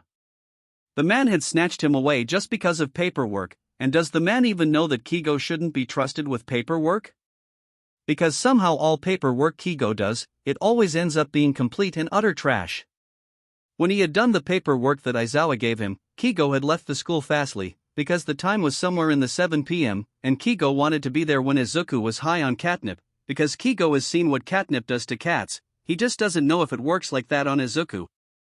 After Kigo had gotten to Izuku that night, it ended up with one burned building, almost getting arrested by a policeman, a run from said policeman, and an hour or two cuddling with a cat hybrid high off his ass. So not the best experience with the cat hybrid, but not the worst either. It could have ended more badly, but it didn't, and no one in school, at home, or even in news knew about what happened, so Kigo thinks it went better than it could have. The night didn't go well enough after all. Somehow Mr. Nezu had found out about what happened, and all 괊ᴅ got from it was a warning. A big warning. If it happens again, I won't be as forgiving, because this school can't have a villain running around causing havoc. So yeah, it could have gone better after all, even if 괊ᴅ still thought it went pretty well for the two. At least the two hybrids didn't get arrested, and they didn't have to brainwash a police into submission. The commission would have done it if 괊ᴅ asked, and wasn't that a thought? ᴡᴅ knew something was going on when ᴜᴘ arrived at school looking like he had just had the night of his life, or in better words? ᴜᴘ looked like he was feeling more energetic and alive than he has in the weeks he has been in UA. And Hawks looked a little guilty about something, so ᴡᴅ put one and one together, and figured something had happened the night before, and it has left ᴜᴘ more alive than ever, and Hawks looking like he got the biggest scolding of his life. That's why ᴡᴅ is walking towards Nezu's office after the first class of the day, and is questioning things about life in his head, because he needs to know what happened the night before to know if he should give Hawks a scolding of his own, or if he should leave the thing be. When ᴡᴅ was at the office door, he sighed one last time before going in for the knock, but as always, the door opened before he could knock it even once, and he was met with a smiling Nezu sitting before his computer. What happened? ᴡᴅ asked the rat that sat in his chair with a look on his face, and then turned the chair to look at ᴡᴅ. I can't help but ask, what is it you want to know? Nezu asked with a chipper voice as he sipped the tea that appeared out of nowhere. Last night. ᴡᴅ answered the rat with a twitch of his eye, and the rat smiled widely at ᴡᴅ, who was still standing, because he did not have the energy to walk over to a chair to sit down on. Well, it isn't much that I can say, was what Nezu said as he sipped his tea, and then lowered the cup on the table gently. It wasn't long after that ᴡᴅ left the office more tired than he was before, because how did a teenager manage to burn a building and run from a cop without being caught the next day? Maybe the kid had a mask on, or then the policeman didn't get to have a good glance at his face. But at least ᴡᴅ knows that he has two people to give a scolding, and not only a pro hero who is in the top 3.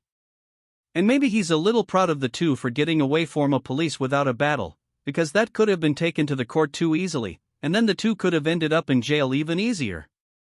Or then the two could have learned their lesson in jail, and become better people in this society. But ᴡᴅ knows better than that. He knows that cats are stubborn animals, and that if you take a bird's freedom it will become depressed. So yes, ᴡᴅ is glad that the two didn't end up in jail, because the two would not survive in there. The two are free-spirited hybrids that need their own freedom in the world. 괊ᴅ's week before the sports festival went like it would like normally, but it did have some things that didn't go like the others had, like catnip accident, Izuku scolding the two hybrids, a game of tag in the night, and finding out that Japan has a KFC in it. So yeah, 괊ᴅ has had a long week this week, and he can't really complain about it, not because he found out there was a KFC in Japan. It was the best thing he found out that week. And he was glad that Izuku didn't see him as a cannibal, because he has been said that it's cannibalistic to eat his own breed, but he can't help it. 괊ᴅ's a bird of prey for goodness' sake. 괊ᴅ takes it back. It's weird seeing a person eating his own breed. He will never recover from seeing Izuku eat another cat, even if it was a dead cat. It looked horrifying to see all the blood that was on Izuku's face after he ate his own breed, and all the bone-scrunching noises that he heard. Disgusting. Can 괊ᴅ himself eat bones too?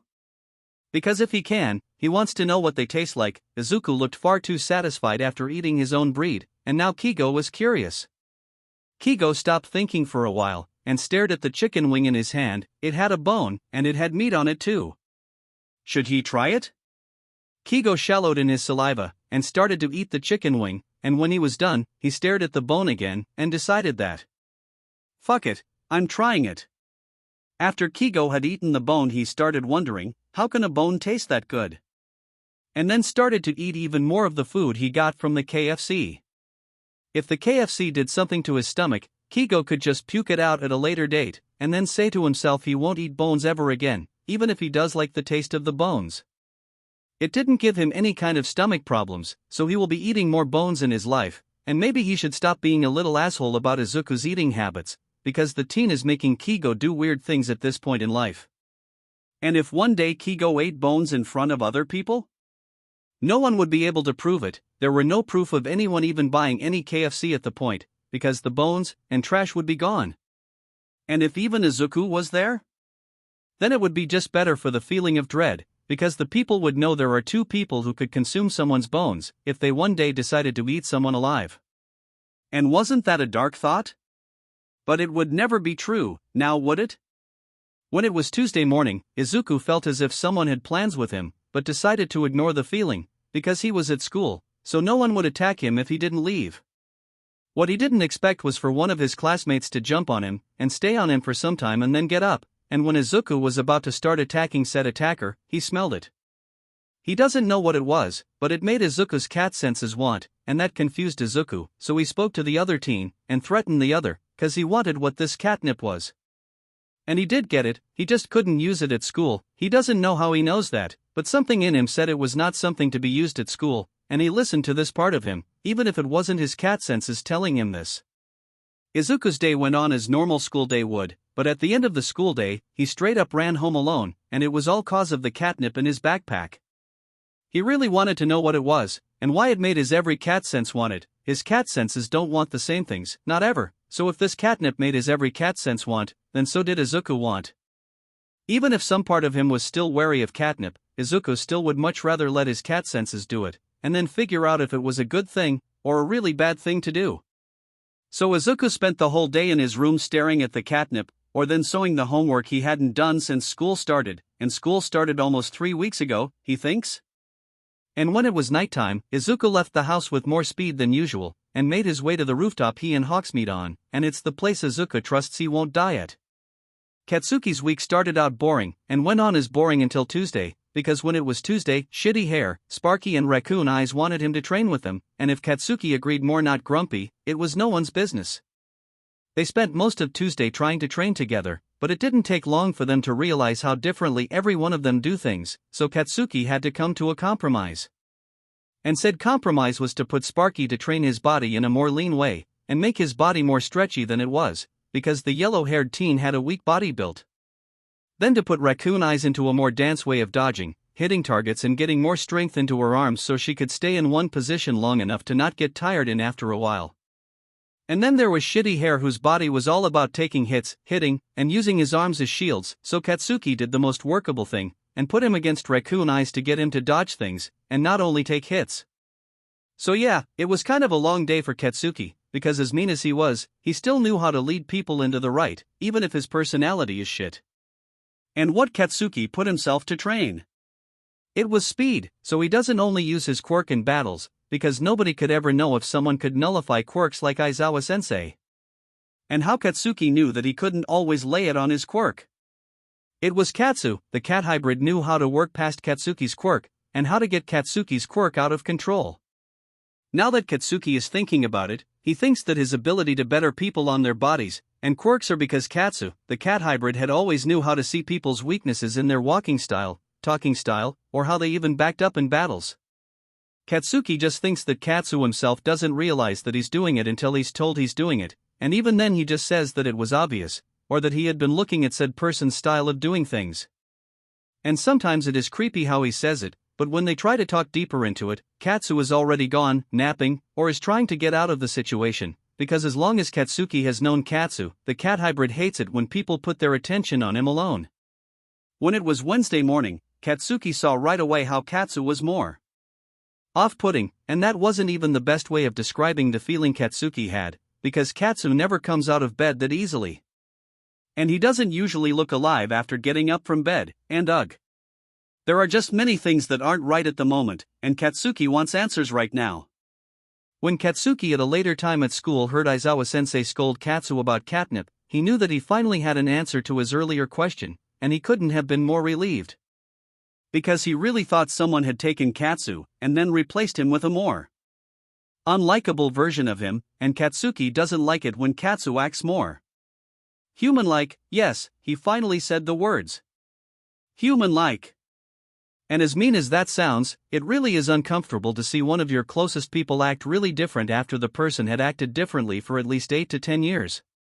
But now he wants to know exactly what happened for Aizawa-sensei to scold Katsu, and sometimes Katsuki hates that how curious he gets when he hears something he wasn't supposed to hear. When Izuku read on his phone that catnip is like human drugs, he looked up what the catnip was like for humans. It was marijuana, or LSD. He hasn't ever tried any things, so he doesn't know if they're strong or not. And the way cats use catnip? It was either to consume it, or to just smell it really much, and Izuku chose the much more better way for him, and chose to consume it. The catnip tasted like a candy would, but the leaves were scrunchy in his mouth, and left an aftertaste in his mouth. Izuku licked his lips and thought. Izuku waited in silence for the catnip to get to him, but after spending 15 minutes just sitting there he got up from the ground, and was about to start his usual run around the city, but then it felt as if something gave him the energy to fight God. Izuku's pupils dilated, and his tail started to lash around the air, and before Izuku knew he was eating more of the catnip he had, and the last working thought in his head was, "Am I dying?" And then Izuku was out of his head, and it felt as if something else was in control of his body, and Izuku was just gone, and as if he never even existed. When his inner self knew he had no more catnip, it let out a whine of some kind. Before just his eyes zeroed on something in the distance, it was a bird with a face. Are birds supposed to have faces now? And behind said bird was a rainbow. It had a face too. Izuku doesn't know what colors it has, because all the colors he sees are more gray, white and black, and those get boring fast. Wait, the bird is getting closer. Izuku needs to hide from it. The bird is getting closer. Izuku doesn't know what was going through his head, but the next second he realized that there was something shining in his eyes, and he was touching the light. Wow, it moves, oh dash, it burns. Izuku threw the light out of his hand, and he heard a shout of someone and dived out of the window in front of him. Now he was running somewhere towards a moving pony? Why is the pony's eyes shining blue and red? Izuku turned away from the eye-shining pony, and then started to run towards another light. This time he went flying backwards, because there was an invisible wall in front of him. Are the walls going to be a regular thing now? Wait. His feet are off the ground. Wait. Is that the bird with the face? Izuku thought he got rid of it. And why is the faced bird making weird noises? Izuku let out a loud mewl, and then started to trash in the faced bird's hands? It has hands. Does Izuku have hands? Where are Izuku's hands? Wait, is he supposed to have those toe beans? Izuku stared at the paw pads in his fingers, and let out a questionable meow, and the noise the faced bird made sounded amused, so Izuku let out a threatening growl, and let his king presence make itself known, because that was what he was. A king. The hands around him became tense, and Izuku let out a pleased mewl at his work. He made the faced bird scared. And now he feels something soft under him. Oh, what is 괡ᴜ? Is that another light? Izuku hates those lights. They burned his hands, and now that he looked at his hands he saw the pinkish burns on them, and let out a pain mewl. Izuku let his king presence go away, and he felt the faced bird behind calm down, and make his way to where Izuku was mewling pathetically at his paw that was burned, and he heard a worried sound come from the faced bird, and then let out another pathetic mewl as he turned around to face the faced bird. Izuku held his paw out for the faced bird, and then he felt hands on his paw, and not long after something was wrapped around his paw, and Izuku was about to take the thing off, but the faced bird's hands stopped him. Izuku let out a growl as he was about to shake off the hands of the faced bird, but the displeases noise the bird made Izuku stop trying to take it off, and look up with a questionable meow. The faced bird sighed with disappointment, and then made a noise that made Izuku want to understand the faced bird, but then there were hands around Izuku, and Izuku felt warm. He doesn't know why, but Izuku felt a little faint after the hands, and then the hands pet right in the spot that made Izuku melt into the faced bird's arms, and fall asleep with a pleased mewl. Izuku woke up to someone shaking him gently, and then let out a displeased growl at it, because he was warm, comfy, and he was not in his own room, now was he? Izuku opened his eyes fastly, and then jumped on the person that was shaking him, and let out another growl that would shake a person out of their sleep, and then realizes it was Hawks. The two stared at the other in silence, and then Izuku came off of Hawks, and coughed awkwardly at the situation the two were in, and the young adult blinked and sat up with his own awkward cough. Izuku chose that as the beat moment to just disappear from Hawk's house, and made his way to his home fastly, because his school uniform is there, and he cannot spend the whole night outside of home while it's school still. At a later date Izuku would be scolded by Mr. Miyazawa, and be confused out of his mind, and then think about it the whole day, but forget it when he next time wakes up. Izuku's rest of the week was spent nights with Hawks, and trying to get him to explain why he was acting so out of place, and then the days spent in his normal mean cat way. And then on Friday remember that he has the sports festival on Monday, and then spent the whole weekend planning on how to be out of school on Monday, and then coming up with a plan that can't be proved was his fault. And spent the Saturday night with the league gaming like the last time, and then telling them his plan of not being in the sports festival, and getting evil grins as answer, and they did not help Izuku with the plan at all, which sucked. At least Izuku knows how to make his plan work right, and make it sound like it was an accident all along, and then just watching the sports festival on television, or from the school infirmary. Izuku said he had a reason to not go into the sports festival, but now that he finally let his mind come up with a plan, everyone could see he had no plans to begin with. That's why he's with Miyobi, Dabi, on a roof. On Monday, right as school was about to start with the sports festival, that he was in fact not at the moment. Izuku looked at the edge of the roof, and before he could back up from his plan of suicide, Izuku was already jumping off the building with the scream of, "Miyobi! If I don't survive, please tell Katsuki that I have 9 lives." And Izuku doesn't know if it's true, but at the moment he really hopes it is, because he will not die because he didn't want to go to a stupid festival. ᴘᴅ had just the time to see Izuku fall, and let Izuku see the wide eyes he had on his face when he saw Izuku pummeling at high speed towards the ground. There were pained cat-human noises after that, and that made ᴘᴅ go into action, and call an ambulance to the two. They were pretty much at an abandoned building that was in the middle of many other buildings that were not abandoned. And all that was on ᴘᴅ's mind was that this was nowhere close to the plan they had heard about before, because the feral teenager had said something about them burning the building, and calling it an accident that had feral bitch getting bad bruises, or so. Now it was feral bitch withering on the ground as he made all kinds of noises, and said curse words that would make a sailor go out for his money, and feral bitch doesn't even curse that often. And if he does? Well, he doesn't with the league. It took about 15 minutes for the ambulance to arrive at the scene of a cat hybrid cursing, meowing, and screeching in pain on the ground as he was trying not to flail around with his ᴘᴅ thinks broken back, broken tailbone, broken left leg, and he was probably bleeding. ᴘᴅ couldn't be too sure from the distance they had in between, and he couldn't even go close, because if they saw him with the feral bitch, they would just assume ᴘᴅ was a villain who was trying to maim feral bitch. And ᴘᴅ felt like doing just that. He just can't at the moment, because then he would be dragged to jail, and stay there for God knows how long, cause he would having been arrested with assault on the paper. And much more if they figured what else he had done. So ᴘᴅ did what he could at the moment, and followed where the ambulance took feral bitch, which seemed to be UA after seeing the people change their way towards a completely different place. ᴘᴅ stopped following after, and then just called Miyajiraiyo. Oh gosh, the feral bitch was making him call people wrong to pick him up from a random street, and then give him some alcohol if he could, because ᴘᴅ needed to de-stress.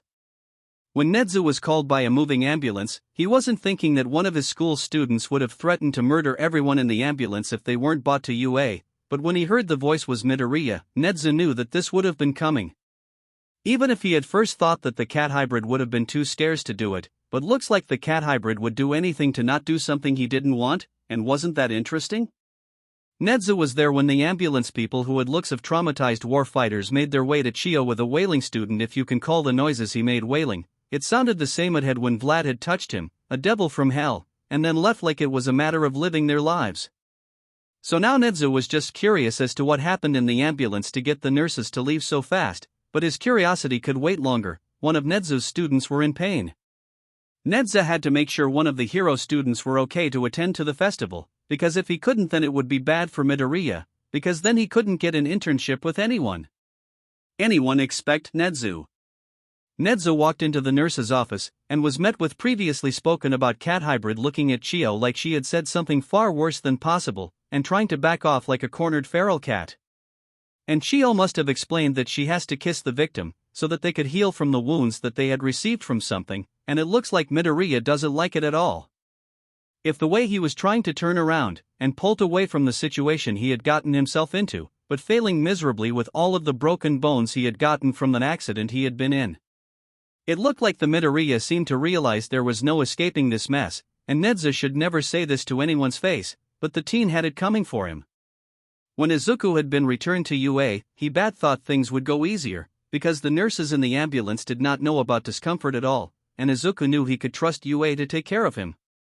He just didn't think it would take a kiss from a grandma, and an escape attempt to heal from all he had broken in his body, which by the way were only his tail, hand, and left leg. He takes everything he said about discomfort back. His tail was wrapped in bandages, and so were his hand that had somehow ended up with a bone sticking out of it, and leg, and it was only because his body never has energy to withhold Izuku's greatness. Izuku didn't mention anything about staying up for 2 whole days for his plan to work, and that he probably would pass out sooner, or not that later. And he told the two that maybe Recovery Girl's quirk didn't work on him as good as other people, because his body needed more rest than other people, and he had used a lot of energy already. He didn't have to say anything else after that, except say that he wanted to see the sports festival, just so he could cheer his classmates on as he was laying in the nurse's office alone. Nezu was more than ecstatic that Midoriya wouldn't be able to go participate in the sports festival, but so was Midoriya, because the team had come up with a plan to not participate in the festival. But at the same time it meant that Nezu had to go to Izuku-kun's classroom and deliver the news to the cat hybrid's classmates, and Izuku-kun himself too. Wouldn't this be fun? Nezu appeared next time on Izuku-kun's capture weapon and listened the students speak for a while, because he wanted to know how one of the heroic classes were doing so far, and Izuku-kun just looked tired of the loudness of the students. And as much as Nezu could relate, he didn't still feel bad about Yamada-kun pulling Izuku-kun to work here, because the man was a great teacher, as long as you took off his personality. Nezu let out a loud MHMH, but it seemed that only Izuku-kun heard him, and when the man was about to glare the students into listening, Nezu pulled out a megaphone. "Students! I am pleased to meet you finally, as it is the first time we meet." Nezu's voice came out loudly, and he saw some of the hearing passade quirks wince at the noise, but the students can't really blame Nezu. They themselves had ignored his attempt at speaking at a normal sound level. But it looked like the megaphone voice got all of their attention to Nezu, and now he could finally bring the subject up to the class. The megaphone disappeared into nothingness, and some of the students looked at the place the megaphone had been at, but their attention needed to be on Nezu at the moment, because he had an important subject to speak about. As I was saying, it has been brought to me that Midoriya Izuku will not be attending the sports festival, and the reason will stay as a secret.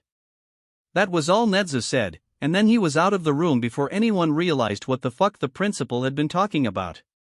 Shoyuta was stunned to silence by the rat's explanation, and now he was staring into space right in front of all his students, well, expect one Midoriya Izuku.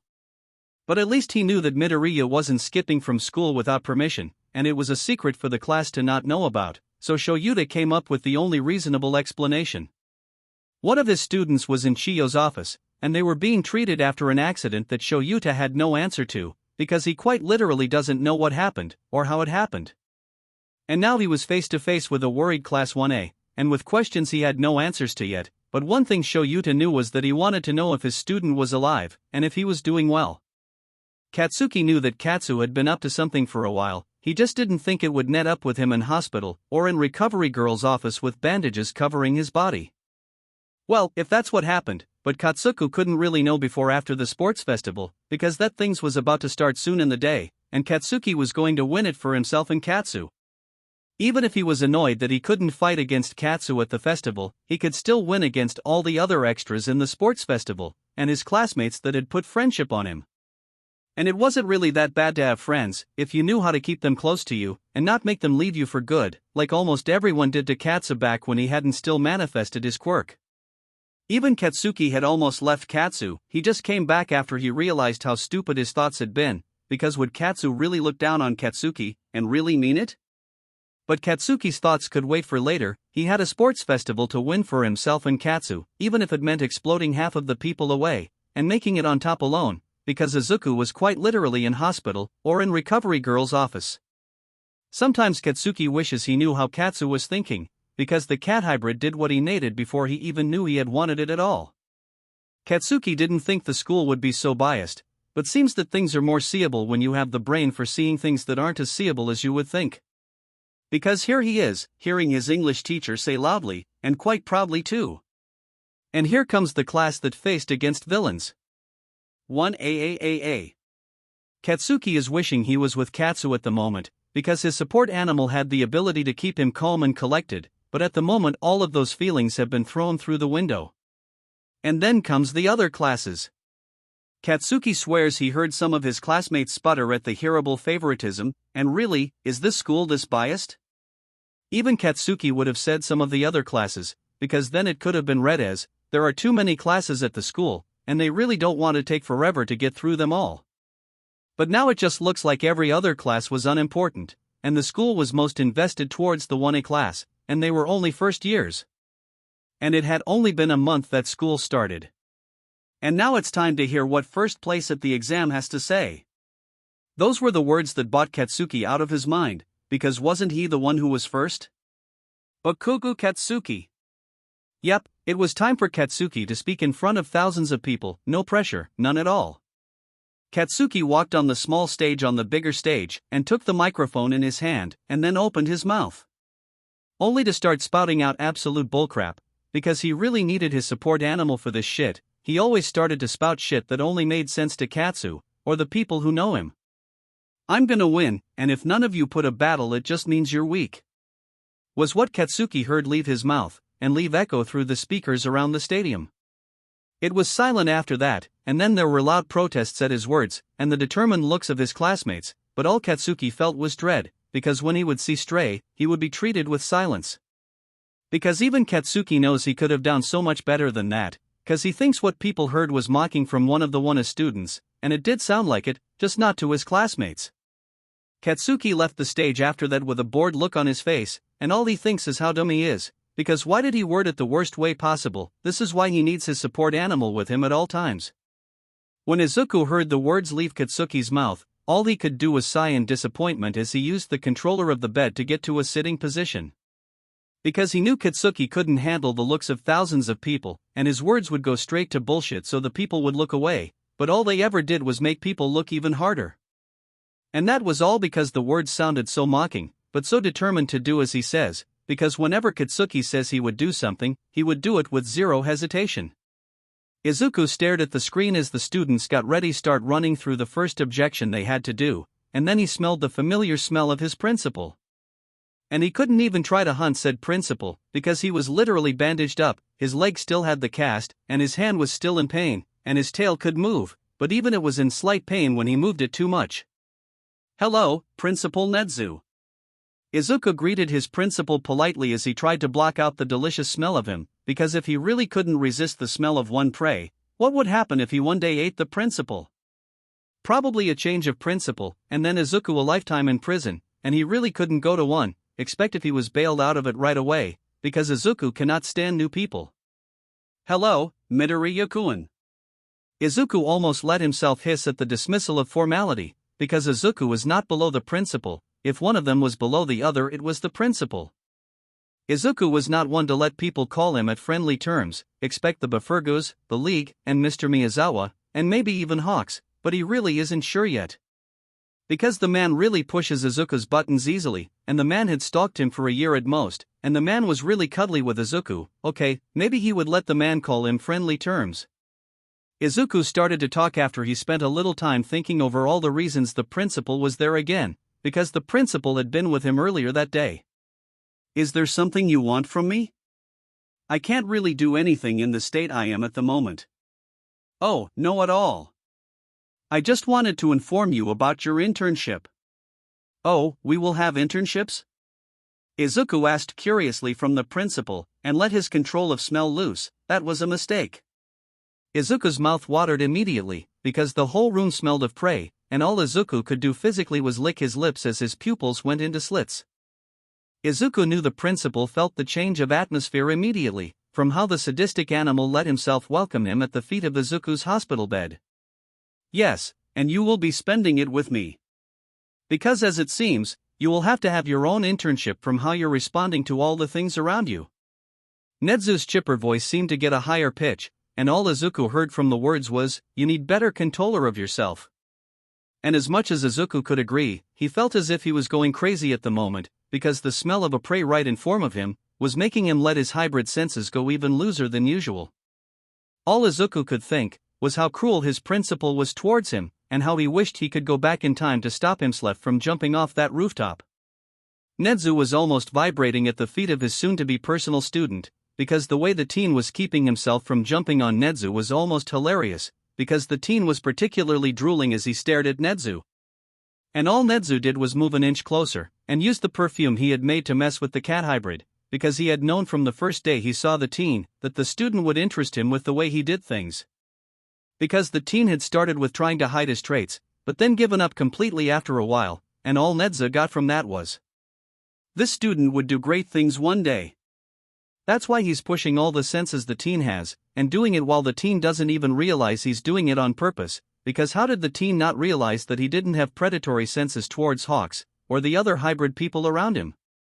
Maybe he thought that Nedzu was more special, because he was a literal animal with a quirk, and not think of it as the principal messing with him. Nedzu was so going to teach his student all the manipulating tactics, because he would make the ᴜᴜ into a capable hero, and a capable person who knew how to get things the way he wanted. Nedzu continued to speak to the student as said student was keeping himself from eating Nedzu, but Nedzu knew the student couldn't eat him without healing his limbs that are clearly broken. ᴘᴅᴟ was sitting on the sofa in the base while watching the sports festival, because he had been waiting for one cat hybrid to appear on the television, and he hadn't seen said cat hybrid even once. That was why he was whining to Dabi who was with him in the bar alone, because Kurogiri was on a mission with the others for ᴘᴅᴟ who was waiting for them with Dabi. He just said a lot of same things, and it almost made no sense at all, but all he could do was whine to Dabi about his favorite hero Brett not being on television. It didn't take long for Dabi to crack and tell why said cat hybrid wasn't on TV. It was because he had jumped off of a roof. Yes, he had heard right. His favorite hero Brat was at UA on bed rest, because he had done his plan of not going to the sports festival change to a much more dangerous plan. ᴘᴅᴟ blames it all on Dabi. The man hadn't been fast enough to save one of ᴘᴅᴟ's favorite people, and now he had to be punished for it. Tuya did not like where Krusty was going, because the younger man had said it was going to be his punishment for not saving feral bitch. He doesn't even know why the Krusty bitch was blaming him. Tuya had not even seen what the feral bitch was doing before he was going boom towards the ground. Why is Krusty holding a collar? Why is the man walking towards him with an evil smile? Wait. No. No. Come back here, bitch. No. I will not. Tuya ran around the table with Krusty close on his heels, and then dived over the minibar to run towards the outside door. Tuya pushed the handle down, only to realize the door was locked. Shit. Tuya cursed to himself, and before he could try to run around another table, he felt a hand on his shoulder. If anyone was close to the bar, all they could hear from inside would be, no dash. Please. Agahafk, and then more screams, before it all would be quiet for the next hours until there was loud laughter at night. Shoyuta was worries for one of his students, and other was all because he couldn't go see if they were alive and doing well, and that was because he had been pulled into the commentary room by his husband. He didn't go without a fight, but in the end it ended up hurting him more than his husband, so he gave up when he knew he wouldn't have time to do anything at all if he left. Shoyuta could say that the cavalry battles were kind of homicidal, because all you could hear from the battlegrounds were screams for mercy, and pleading to be saved. Nobody did anything at all when they heard the howl of one Bakugou Katsuki, as he used all his team members to their full potential, and then continued to let out explosions at anyone that named close to his team. The battleground looked like it had gone through a war, and that it hadn't survived through it, because there were so many people laying on the ground waiting to be resurrected from the dead. At least the school had Chio? Monoma Nito was proud to say that he survived the cavalry battles, because as much as he had bruises, cuts, and maybe blood on him, he had survived. And that was all that mattered to him, and the third place he got with his teammates, because he knows they didn't come out of it without some kind trauma from one Bakugou Katsuki. Because neither did Nito, and all he remembers from the cavalry battles are the demonic laughter of Bakugou, and the loud explosions that matched his laughter. He was so glad he didn't have to go against him in the one-on-one battles, because he much rather would go against his own classmate than that monster. Katsuki was getting ready to start running, because they were already on the starting line, and because he has to win this now. He had said he would win, and he is going to win, no matter what. He couldn't care less about how everyone was glaring at him, or how his classmates were more pumped up than before. Expect the ones who realized the real danger of the situation, which was every other class going to be attacking them. Katsuki knows by the end they're going to blame him, but it's pretty much Katsu's fault. The cat hybrid was supposed to be here for Katsuki, and be the light in his darkness. But now Katsuki has to win this sport festival for the two, because then he can post his victory at his parents, and at Katsu too. he knows which words to say at the cat hybrid to make him wish he had time traveling as a quirk. Are you ready? The voice of present Mike took Katsuki out of his mind, and back to the real world, and he was as ready as ever. Katsuki saw how the other people got ready to go, and the first plan went into motion in Katsuki's head, and it was going to be crazy. Go! After the yell, everyone was in motion, and if you were on the field, all you would hear is the sound of explosions, the sound ice makes, shouting, the tumbling of running, and the sound of dread. Hitoshi was using his quirk on 4 people at the moment, and none of them were in his class, because they already knew how his quirk worked, and that was all because of the USJ, but they don't really talk about USJ. At the moment Hitoshi was at the ground where was the robots from the entrance exam, and they couldn't do much except be dead, because they were either blown up, or then covered in ice. He should have known better than to trust a person he had just met, because now he feels as if his heart had stopped beating altogether. Maybe he should go see a doctor, because that may not be safe. Why is there blood on Shudo's face? Oh yeah, he had just seen one of his classmates be killed right in front of his eyes. Wait, no, his heart was still beating. It seemed to have gone just really silent. Should someone stop the laughing devil from killing all the students, because Shudo feels as if he had been frozen to the ground with his own quirk, but that shouldn't be possible. Didn't father say that this feeling was scared? Shudo doesn't like this feeling at all. It makes him feel much weaker than he really is, and he was supposed to be the one to save lives, not run from death. Why was Shudo training to be a hero again? Wait, now he remembers. It was to surpass his father with his mother's quirk, and to become the #1 hero without his father's quirk, because then he could show him that he could do it. But why does he have to do that again? Was it something his mother had said to him when he was 5? How does he even remember that far? Because after that he just remembers nothing at all from his past. Didn't she say something about it being his quirk? Wait. Shudo has been so stupid all these years, because all he shares with his father is his last name, and half of his face, but even that is burned off. Does this mean Shudo doesn't have to be a hero? But wait, how does he show his father he can do it, if he just gives up because he remembered something his Mothet had said to him when he was 5? There was an explosion close to him. Oh wait, he feels a little faint. Wait, no. He feels a little tired. Would his teammates care if he rested his eyes a little for a little while? As Shudo felt his consciousness leave him, all he could think was that he couldn't hear anything at all, and then come to a realization of, I'm gonna pass out, aren't I? If you were watching the sports festival at home, the ones with children would have changed the channel to a more child-safe, and the ones without would have watched with wide eyes as teens almost killed each other on live television. And if you were there yourself, all you could do to protect your child's eyes was to cover them with your hands, or then leave faster than the flash, which would not be possible, and your children would be traumatized for life. If you were one of the lucky ones to get the ticket there, you would ask yourself, why did I ever want to be here? Or then if you were a sadistic bastard you would probably watch with wide eyes. And if you were a hero like many others, you would ask yourself, why are children fighting like it's a war? Or if you were one of the realistic ones, you would sue the school for making children fight like this.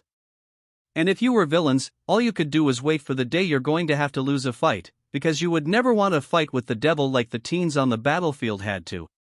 They could only pray for their arrest to be more gentle. Even if they were villains, most of them didn't have the best pain tolerance. Usually they made the underlings fight their fights. Hisashi feels like he will have a much higher pay today, because he has been commentarying for a long time today, and he has had to fix his wording so many times today. Because he's not supposed to say killing, death, or any curse words on live television, but it's getting harder the longer the sports festival is going.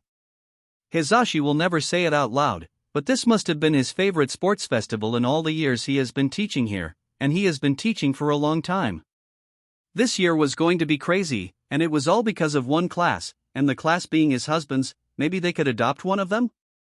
They could only wait and see, if one of them was free game, or if they would have to look over some of the laws, because they had to kidnap a child from a bad family.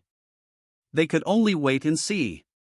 When Izuku had put his plan to motion, he hadn't planned that he needed to stay at the school for the night, but it looks like everyone took that as the safest option. And Izuku didn't like that, because it meant he couldn't go out at night. But right now it is morning, and Izuku has no idea when he fell asleep, because he just doesn't fall asleep, not without being knocked out, given drugs, or then by doing whatever Hawks always does. And he will never let people know how he knows that drugs work, because last time he ended up in hospital for 3 days, and then he had to lie about why he was in such a bad condition. "Dearie, it's about time you go." The voice of recovery girl came from behind the curtain that Izuku couldn't see through, and it bothered him, and then the curtains were moved and the elder came into view. "Oh, yeah," Izuku said in an awkward voice, and that is all because Izuku has met elder cats, and those cats do not take it well when a younger one is in their territory without permission. Izuku has scars from it, he never did it again. Izuku got up from the bed that was in the room, and quite literally zoomed out of the room, because he got lost in his thoughts in an unsafe environment, and that is always bad. Last time it ended up with him fighting Batman. He does not want it to happen again, and if it does, he will get Natsuki to pull him out of school. Izuku doesn't know what's wrong, but something feels wrong, and he doesn't like it at all. That's why he's watching his other classmates wait for Mr. Miyazawa, and nothing is out of the normal. Expect how much happier Katsuki looks, and how Izuku feels much more smarter than usual. And somehow he has a feeling it has got something to do with Nezu, and all that can say is how dangerous it will be, and it's a high level. Izuku let his eyes roam through the room for the 3rd time already, and then moved to lay on his stomach, because he had been on his back playing with the ball that was hanging from the ceiling of the vent. He doesn't know when it appeared there, but he had accepted it when he had first seen it, and it had a good smell to it too. So there really wasn't much to do about it. When Izuku heard the bell ring, he dropped from the vent, and sat on his chair like normal, then he let the rest of the day keep him amused. ᴘᴅ was in the classroom before any student could even comprehend what happened, because he hadn't walked in. Oh no. He had slammed the door open, and walked in with a face covered in pure rage. He didn't know if he was scaring them, but if he was, that only meant he did his job right. ᴘᴅ didn't have the casts on anymore, so he didn't walk into the room weirdly like he had the days before when he was in casts, and that was the only thing he was glad about. And that his favorite student was finally fully healed, and back to school like any normal teen his age, so ᴘᴅ let his eyes go over Midoriya once before starting the class. Which is about internships. ᴘᴅ has probably never told people that he hated when the teens went to internships, because that meant he wouldn't be there if something bad happened to the students he just got to have for the year. Today we're talking about your internships. ᴘᴅ stopped for a dramatic effect, and how you're going to choose from one of them, and if you get none then we will speak with the principal. ᴘᴅ said in a bored voice as he passed the students' papers with heroes' names that had wanted to get interns with them. And when he passed Midoriya's seat, he passed a paper with a few heroes' names that had somehow got their hands on a hero student's name, and their personal knowledge. The cat hybrid didn't make a move to read the paper, so ᴘᴅ sat back and observed the whole class, that had already somehow got to the level of noise that other classes for sure would soon start to complain about the noise. ᴘᴅ didn't hear anything come from the corridor, so he took a deep breath before glaring every student down with glowing red eyes, and hair that floated around his face menacingly. The class shut up really fast. And you will dash. Before ᴘᴅ could continue, the door was slammed open once again, and by none other than his childhood friend Namiri, who had a bright look on her face. "Hero names!" she shouted in excitement as she trotted towards Shuta's desk. The classroom was still listening silently. ᴘᴅ isn't sure how, because usually they would be howling with noise already. "Look through the internships first, because you only have a week to choose." ᴘᴅ interrupted Namiri before she could even start her dramatic speech about hero names, and how they're going to stick for the rest of their life. The class listened to his demand, but he could see that their interest was in other places at the moment, and it was all because of 2 stupid words and a hero they know from television. ᴘᴅ hopes to God they didn't see the times Namiri's hero outfit was almost nothing at all, because then he wouldn't be dealing with just traumatized students, but with sexually traumatized students. ᴘᴅ just hopes the students choose the right offers for them, because then he won't have to train them at the summer camp with no mercy at all. Shota was looking through the papers for an internship, but nothing really struck him as good enough. Expect his father, who had literally shouted in his face to choose him, but Shota was feeling really petty at the moment. Shota skimmed over the multiple hero names with a blank look on his face, and only stopped at a few names, because why the hell was Present Mike on the list, or even Snipe? He didn't stray for long though, because not long after the 3rd page did one of his classmates whistle like he saw something impressive. Shota put a mark next to the name he left on, and looked up to see Kaminari leaned over his desk looking at the stacks of paper that was on it. "That's a lot more than any of us." ᴁᴅᴜ exclaimed in a high-pitched voice as he looked at the stacked-up papers, and then at ᴅᴘ with an expression of surprise. ᴅᴘ only blinked in confusion as he stared at the blonde, and then they were in a eye battle. Or so ᴅᴘ thinks, because the other is just staring. ᴅᴘ blinked first, and then he turned to look at Shinsakuan, who was staring at his own paper, which had only one name on it, Eraserhead. He didn't know who that was, but Shinsakuan was looking at the paper with an amazed look as he looked between that paper and their teacher, who was already laying in his sleeping bag with a loud midnight sensei standing over him. His brain got into work fast. Maybe they were related after all, and Shinsakuan only wanted to keep it a secret. Or then they were long-lost child and parent who don't know that yet, but are having some kind of a mental breakthrough? Or even related through their parentage and have the same parents?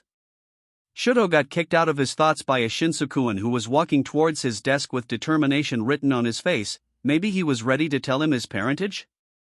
He straightened up in his seat, and cast his eyes on a Shinsakuan who was now seated on his desk and looking at ᴅᴘ with a confused expression. "You're not going to show off?" The purple-haired teen asked with a weird tint to his voice, and ᴅᴘ only blinked at him in confusion. He didn't know that people thought he was ignoring them when he did that, but now's not the time. "Why would I show off? I already knew I would get many offers," ᴅᴘ said as he stared at Shinsakuan with determination in his eyes. He didn't know that he sounded really arrogant at the moment. "So who you choosing?" Shinsakuan ignored the answer he got from ᴅᴘ, and pointed at the stack of papers behind his back. Some seemed to even be under his butt, but ᴅᴘ didn't really care. That was how their speaking continued until Shinsakuan seemed to realize something, and that something seemed to baffle him to no end. "You don't understand how impressive that amount of offers are?" Shinsakuan asked with a furrowed eyebrows and a confused look in his eyes. ᴅᴘ half nodded idly as he stared at the teen's face. "It's impressive? Father had expected I would get a lot, so I thought it was normal," ᴅᴘ said as he tilted his head in a confused manner. Midoriya did it a lot, and it showed that he was confused easily.